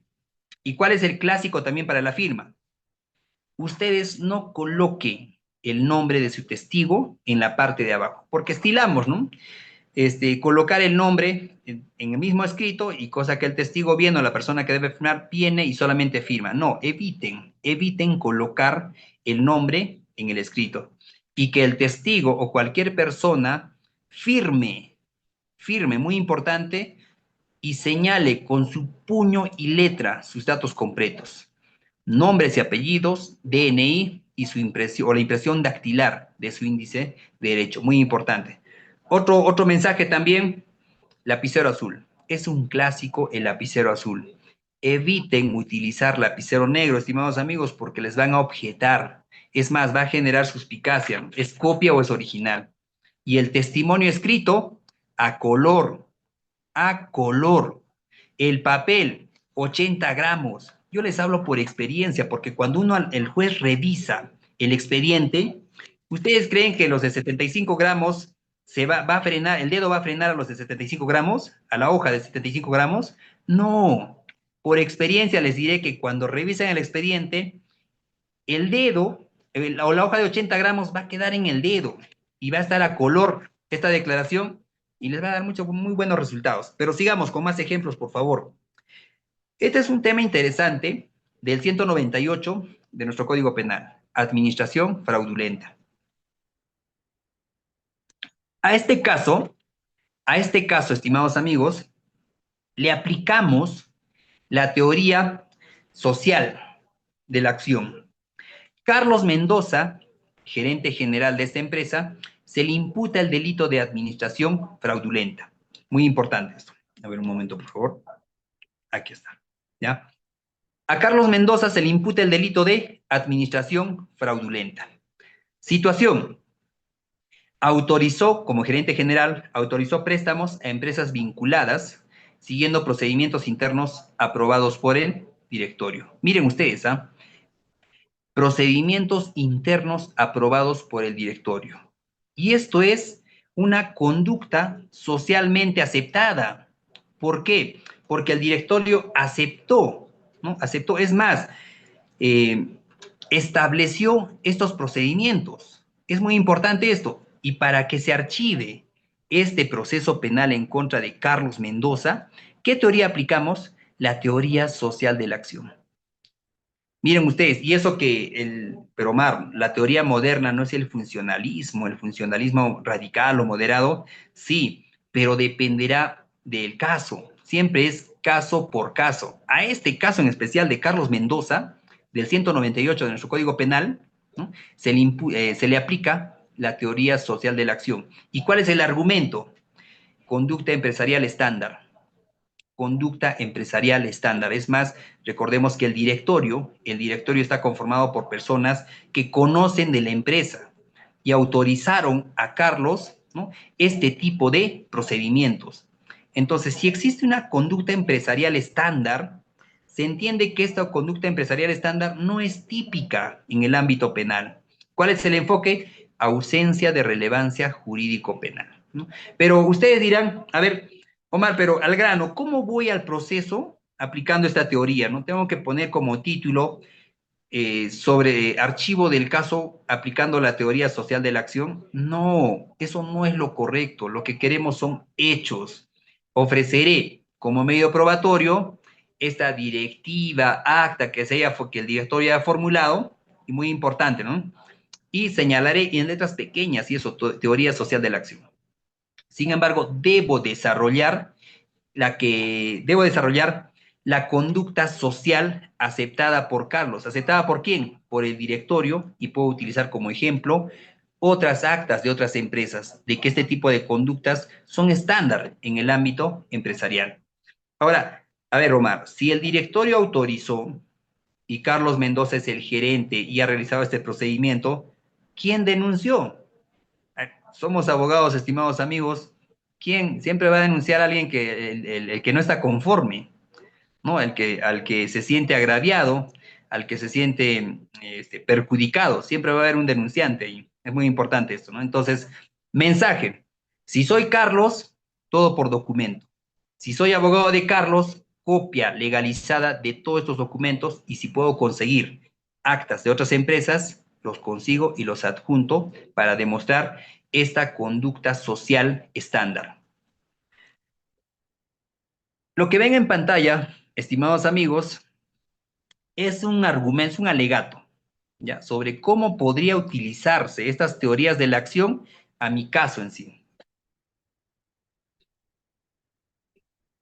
¿Ustedes solicitaron alguna vez un informe oral ante el Ministerio Público?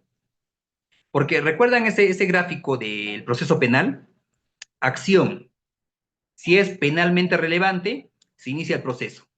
Etapa de investigación, etapa intermedia y juicio. Etapa de investigación. ¿A cargo de quién está la etapa de investigación?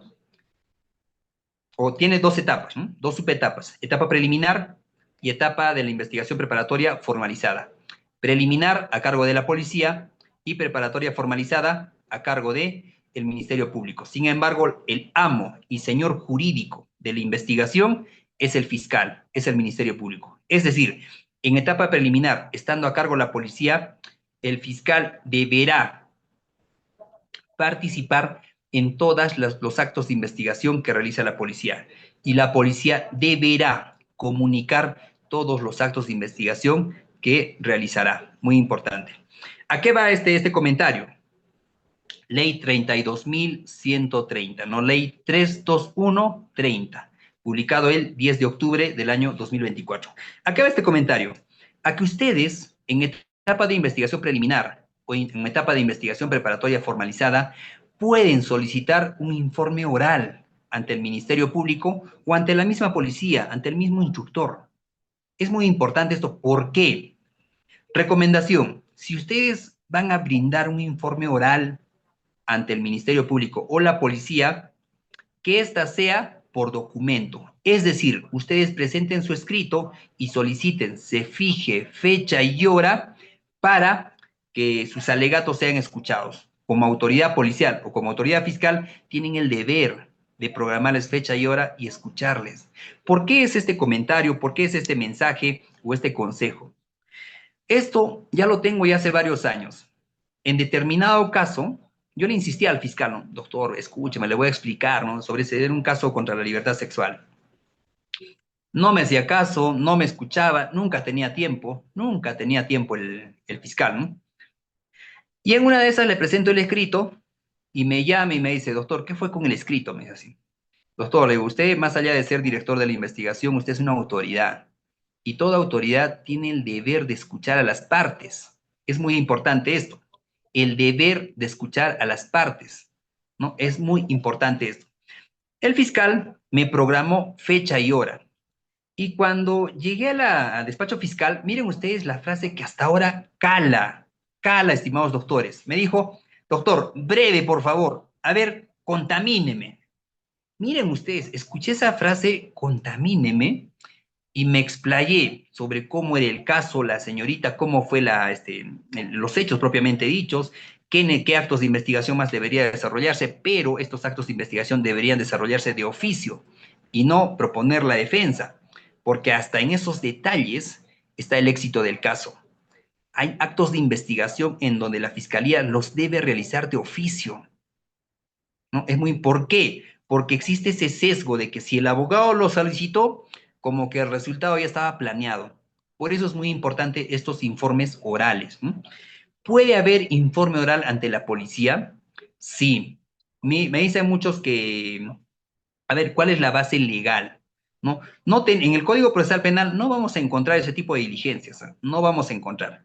Mi base legal ha sido, uno, la Constitución; dos, el artículo 2, numeral 24, literal F de nuestra Constitución, presunción de inocencia, y el 139 de nuestra Constitución. Y lo más importante, el 158 y el 166. La policía y la fiscalía son autoridades que representan al Estado y tienen el deber de escuchar a las partes. Es muy importante eso.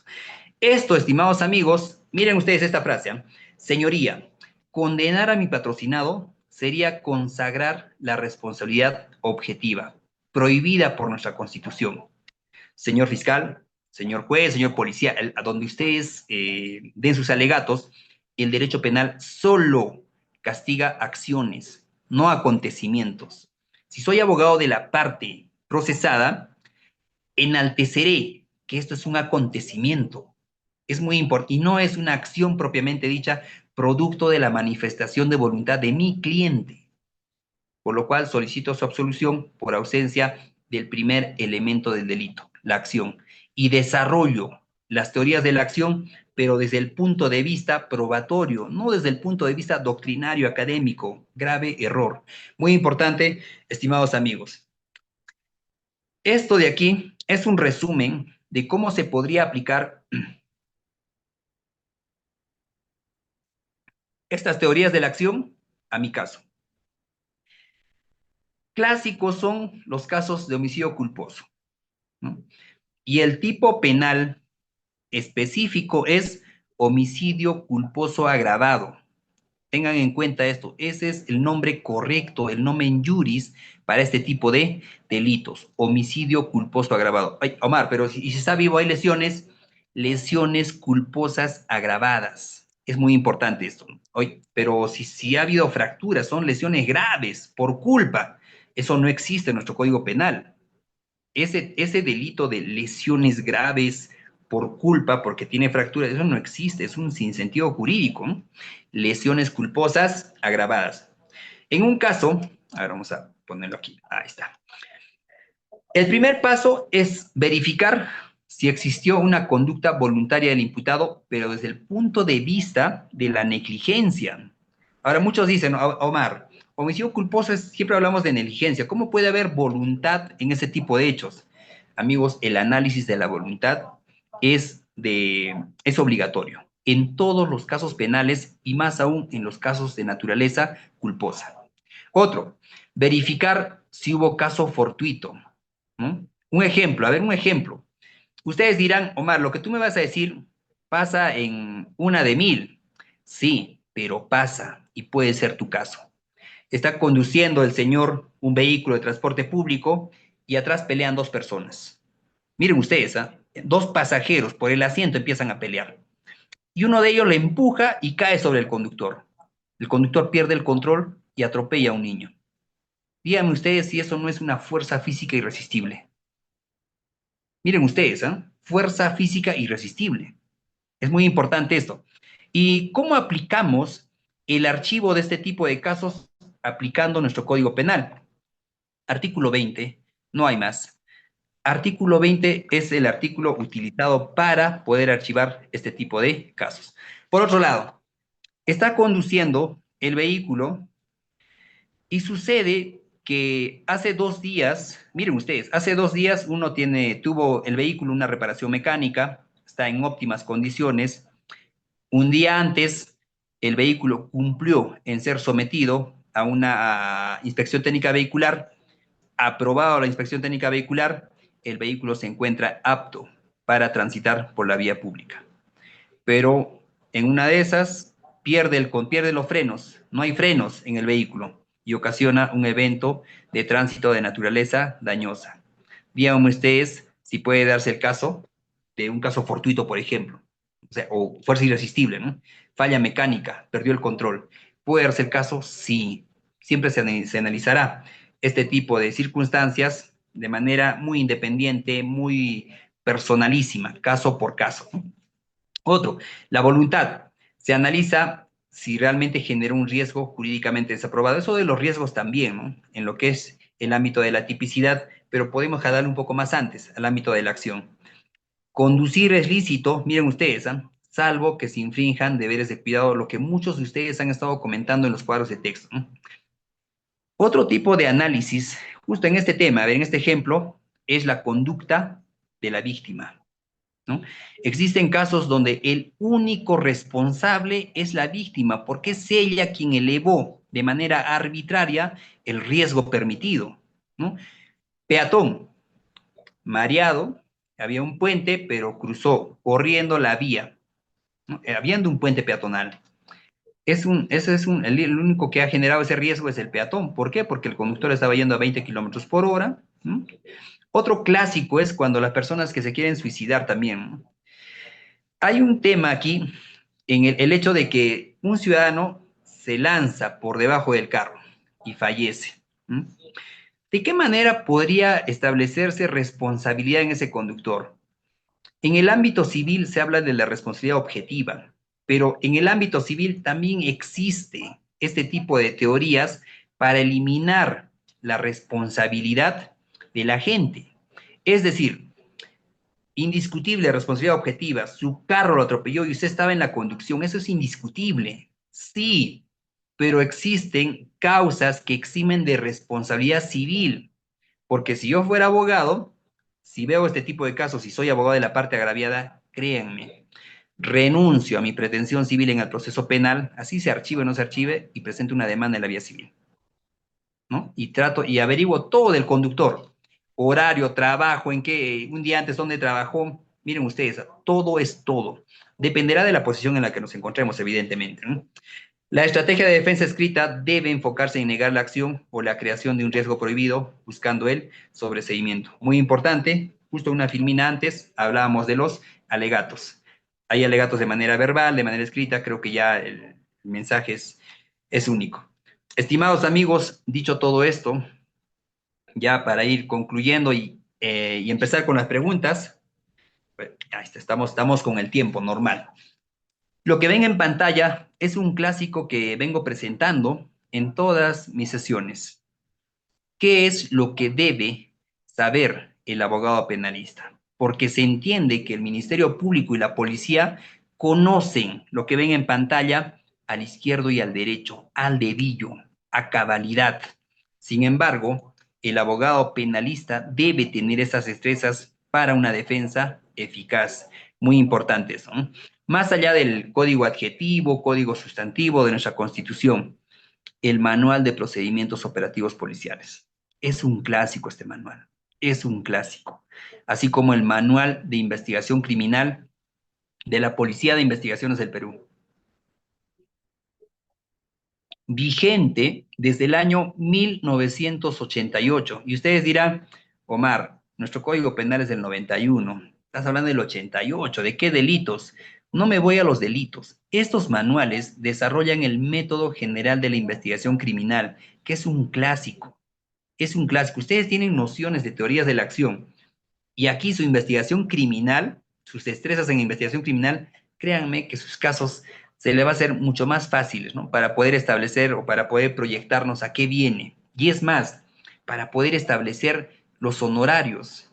Es un clásico tener destrezas en investigación criminal. ¿Qué se viene? Porque casos simples, estimados amigos, hoy por hoy se ven que se declaran complejos. Un caso simple de robo está pasando a las fiscalías de crimen organizado, ¿no? Y es más, llega la Fiscalía de Crimen Organizado, la Fiscalía lo que hace es compleja la investigación. ¿Se imaginan que estén en prisión preventiva? ¿No? Es muy importante esto. Ahora, el Manual de Procedimientos Operativos Policiales sigue vigente. Sigue vigente. En este manual hablamos de sospecha objetiva, cómo son los patrullajes, cómo es el procedimiento interno en la policía, delito por delito, qué es lo que debe realizar la policía. Y si hablamos de la ley 32.130 y acuñamos esos conocimientos a estos manuales, créanme que la investigación o la sartén o el mango de la sartén la va a tener el abogado. Muy importante eso. Ahora, ¿ustedes quieren saber qué siente el fiscal cuando investiga? ¿O cómo la policía en el trayecto, en el camino, elabora su plan de trabajo? Porque, a ver, seamos sinceros, quien habla es un suboficial de la policía en situación de retiro, ¿no? Y he tenido muchos casos donde comunican de la central, en tal lugar hubo un robo. ¿Ustedes creen que nosotros en el momento vamos a sentarnos a escribir nuestro plan de trabajo? No, en el trayecto es donde se elabora el plan. Pérez, Juan, Álvarez, tal. Estos datos no los van a encontrar en las directivas, no los van a encontrar en los códigos, tampoco en la jurisprudencia.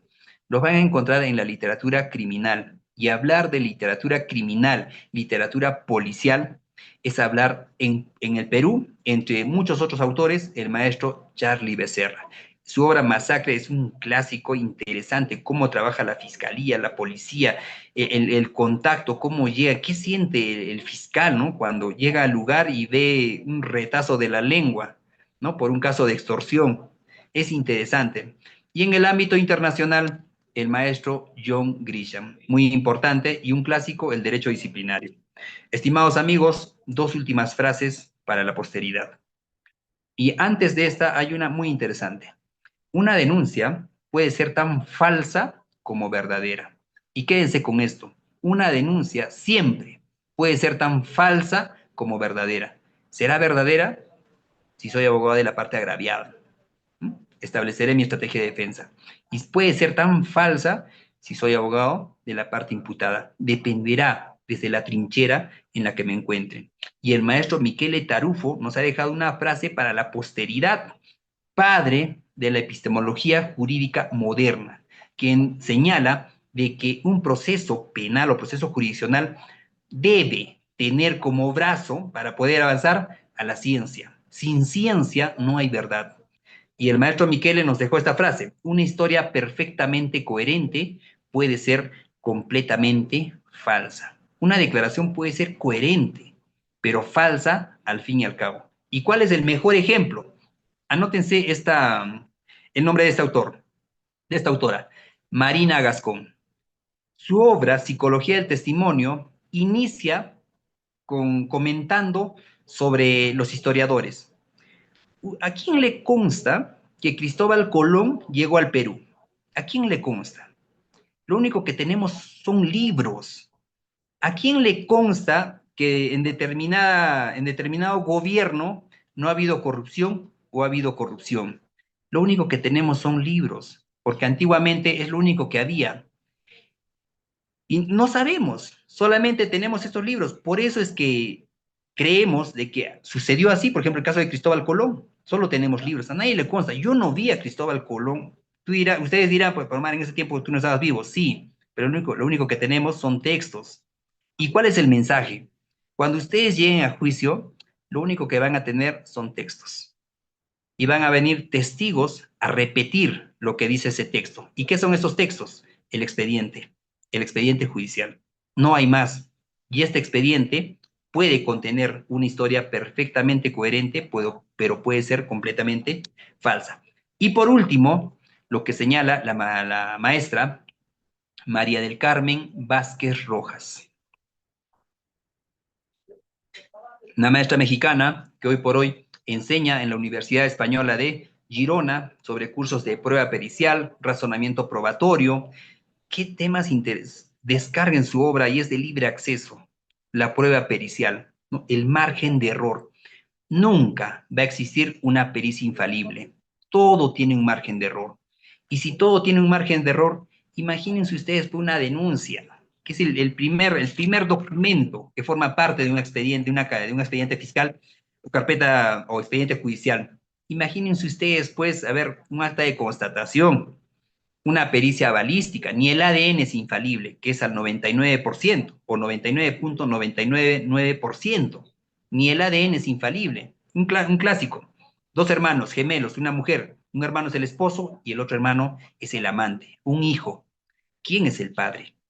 Ni el ADN es infalible, ¿no? Y si ni el ADN es infalible, imaginen ustedes un requerimiento acusatorio, una sentencia condenatoria de primera, de segunda instancia, o una sentencia de la Corte Suprema. Será por eso que existe el recurso de revisión, ¿no? Porque el error del ser humano siempre está presente en todas las actividades. Dicho esto, estimado doctor Rieder, a ver, por favor, vamos a algunas preguntas ya para avanzar y concluir. He visto muchas preguntas y la dinámica es y cámaras encendidas, que esa es la dinámica, estimado doctor, estimados doctores. ¿El doctor Rieder se me escucha? Sí, sí, muy bien, doctor Omar. Muchas gracias a cada uno de nuestros participantes que están en sala de clases. Iniciemos con Edgar. Edgar, buenas noches. Una pregunta, por favor. Gracias. Doctor Omar, buenas noches. Quisiera hacer una pregunta. Tengo un casito de una denuncia calumniosa y quería interponer una improcedencia de acción y quería su consejo con respecto a cómo fundamentarlo, ¿no? En ese sentido. Ya, así en general. Sí. Mm. Aló. Sí, doctor, en general. Ya, ya, doctor Edgar, qué interesante, qué interesante. Pero yo te voy a contar desde la experiencia de los fracasos, ¿ya? Siempre la regla, o hay muchos abogados que comentan, ¿no? Cuando uno quiere en etapa intermedia, ¿no? En etapa intermedia siempre, doctores, siempre, sobreseimiento y excepción de improcedencia de acción. Total, una de las dos te debe de surtir, ¿no? Sin embargo, para la excepción de improcedencia de acción, tenemos algo clave aquí. Y hace poco salió una jurisprudencia, una casación bien interesante. Para interponer excepción de improcedencia de acción, yo debo aceptar los hechos de la fiscalía. Eso es punto número uno. Si usted no acepta los hechos de la fiscalía, tu excepción de improcedencia de acción va a fracasar. Ese es un clásico, un ejemplo de que les comenté. Se imputa a mi patrocinado falsedad genérica, ¿no? Él se identificó con otro nombre, alteración de la verdad. Y para interponer la excepción de improcedencia de acción, yo acepté ese hecho, no lo negué, acepté el hecho, o sea, la acción propiamente dicha. Es cierto, mi patrocinado se identificó con ese nombre, firmó con otro nombre, es cierto, no lo negamos, pero no es delito. Ese es el cliché, el clásico, ¿para qué? Para que te surte una excepción de improcedencia de acción. Si quieres atacar tipicidad, antijuricidad, no es la vía. La vía es el sobreseimiento. Eso es, estimado doctor, si tú tienes ya la imputación y crees que la imputación es lo que realmente ha sucedido, realiza ese test, aplica la teoría general del delito en el primer estrato, la acción. ¿Pasó o no pasó? Si pasó, excepción de improcedencia de acción. Y si no pasó, vas a fracasar. Es más, por pretensiones temerarias, recordemos que hoy por hoy los jueces están sancionando bajo percibimiento, o sea, puede ser multa, hasta te pueden suspender, no se trata de presentar por presentar. Y a ver, hablemos del lado oscuro de esto, ¿no? Hay muchos abogados que por presentar cobran, ¿no? A ellos les conviene, ya te voy a presentar una excepción de improcedencia de acción, y cobran, no, eso no es ético, eso no es ético, estimado doctor, creo que el mensaje es claro, ¿no? Y en caso de denuncia calumniosa, igual, si consideras que pasó el hecho, ¿no?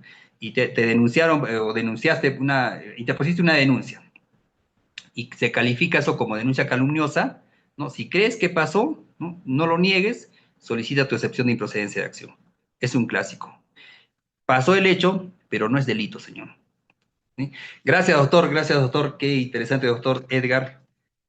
Muchas gracias, doctor Omar Peña. Tengo a Marina, pero tiene cámara apagada. También Marcela se encuentra con cámara apagada.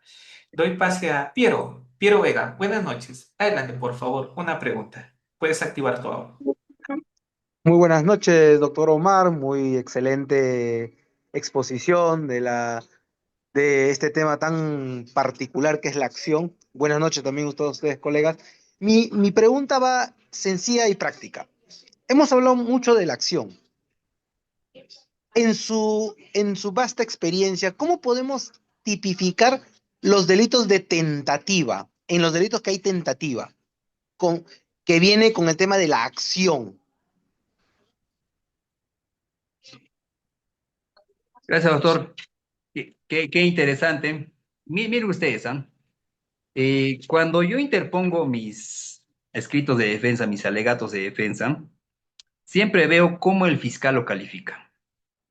Y tengo que primero conocer al fiscal quién es, cómo califica, muy importante. Y es más, yo averiguo también, estimados colegas, de dónde es, dónde acabó su maestría, de qué universidad es. Para mí juega un papel muy importante, ¿no? Esa destreza también de todo abogado litigante. Por otro lado, en el ámbito de la tentativa, un clásico es en el hurto, ¿no?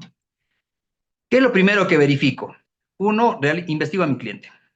Créame que yo tengo que saber quién es mi cliente, ¿no? Es un chico malo, bueno, ¿no? Había un factor de necesidad, tengo que saberlo todo, todo es todo. Otro, al saber quién es mi cliente, verifico si lo que la fiscalía está imputando calza en el delito de tentativa. Punto número uno, por ejemplo, ese clásico de violación de domicilio con hurto. Es un clásico, ¿eh? Es un clásico. A mi patrocinado le imputaron violación de domicilio y hurto agravado. Miren ustedes, ¿y cuál es la cerecita del pastel? Que uno advirtió la presencia de mi patrocinado en el lugar, ¿no? Y evitó que sustrajera las cosas, ¿ya? El tema era, en el primer caso, violación de domicilio. ¿Hubo o no hubo violación de domicilio? Lo primero que realicé es solicitar la subsunción del delito de violación de domicilio en el delito de hurto agravado. Miren ustedes, es estratégico. Logré eso. Se logró la subsunción del delito de violación de domicilio en el delito de hurto agravado. Ahora, posterior a ello, ¿qué delito me quedaba? Hurto agravado en grado de tentativa, porque evitaron que se sustrajera el bien. ¿Y qué logré demostrar? O sea, ¿por qué mi patrocinado quería sacarse esos objetos? ¿No? Había un tema de deuda. ¿Cuál era el vínculo entre estas dos personas? ¿No? Y había un tema de deuda. Y la siguiente etapa que hice fue subsumir, ni siquiera, o sea, desvincular el delito de hurto agravado en grado de tentativa por el delito de, a ver, colegas, les voy a regalar una biblioteca virtual que el enlace, si me colocan ahorita en el cuadro de texto qué delito es el que calzaría en. Es un tema de deuda. 5, 4, 3, 2, 1, 0.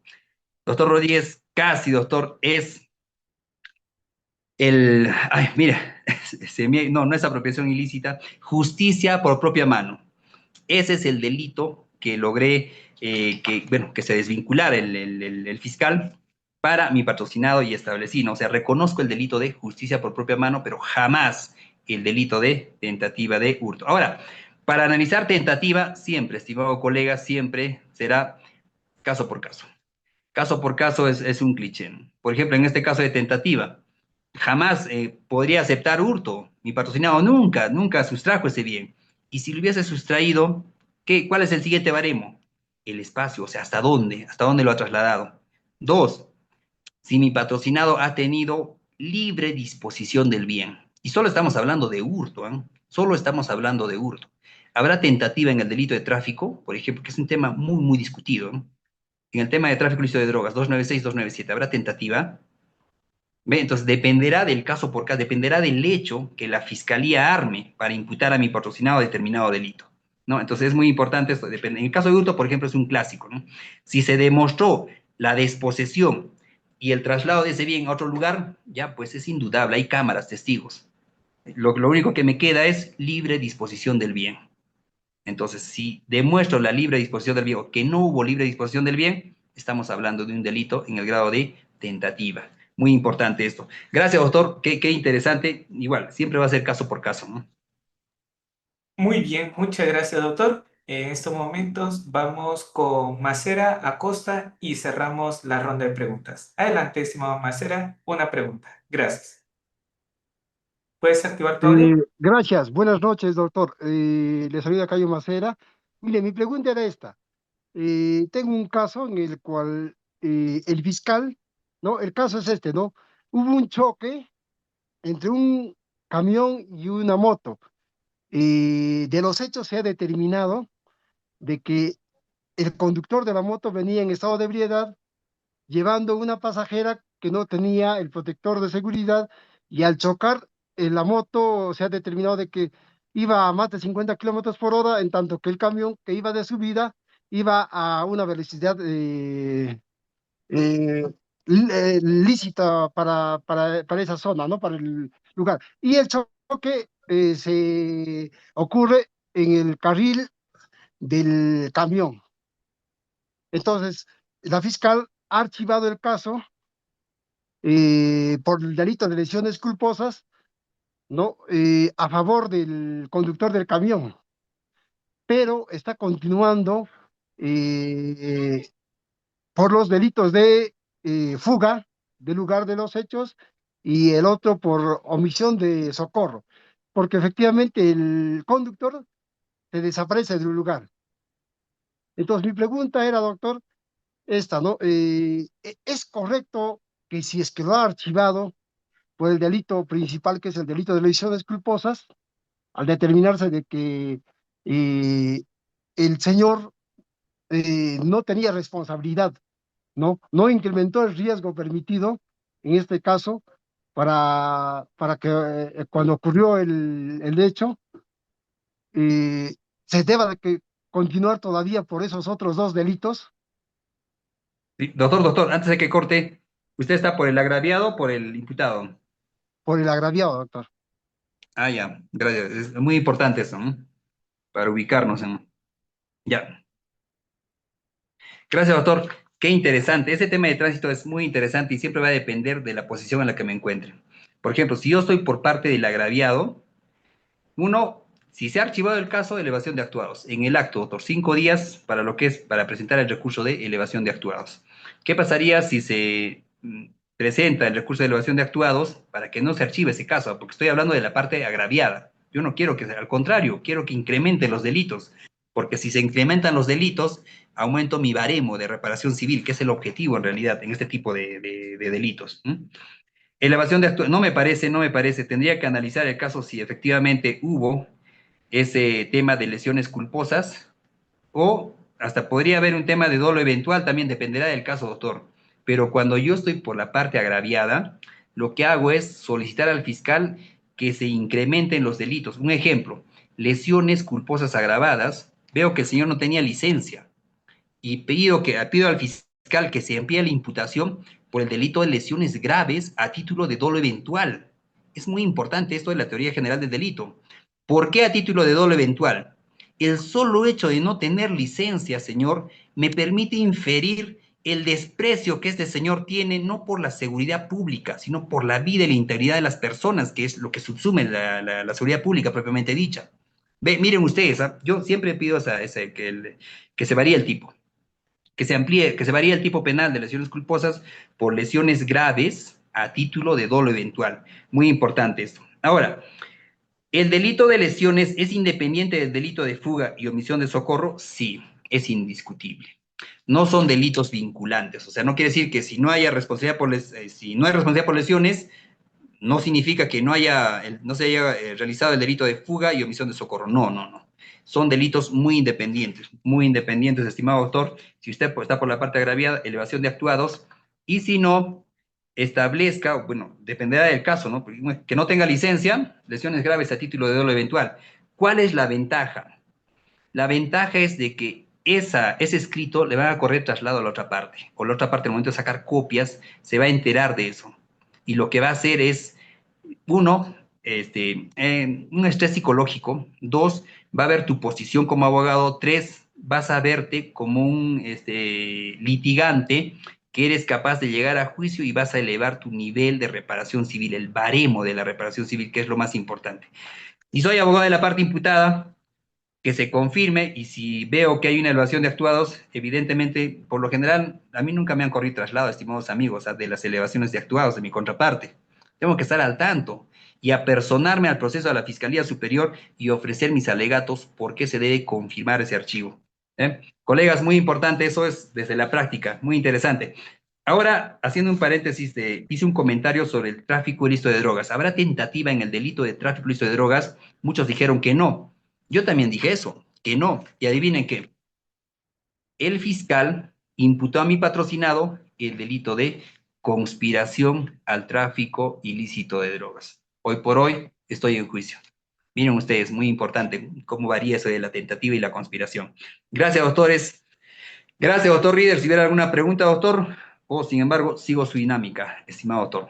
Muchas gracias, doctor Marchaña. Cerramos ya la ronda de preguntas y también la clase. Muchas gracias a nuestro público que ha estado durante toda la clase, siendo ya 354, 56 conectados, siendo 10:39. Muchas gracias, doctor, y nos vemos en la próxima sesión de clase. Hasta luego. Gracias, amigos. Cuídense mucho. Gracias, Vidiápolis.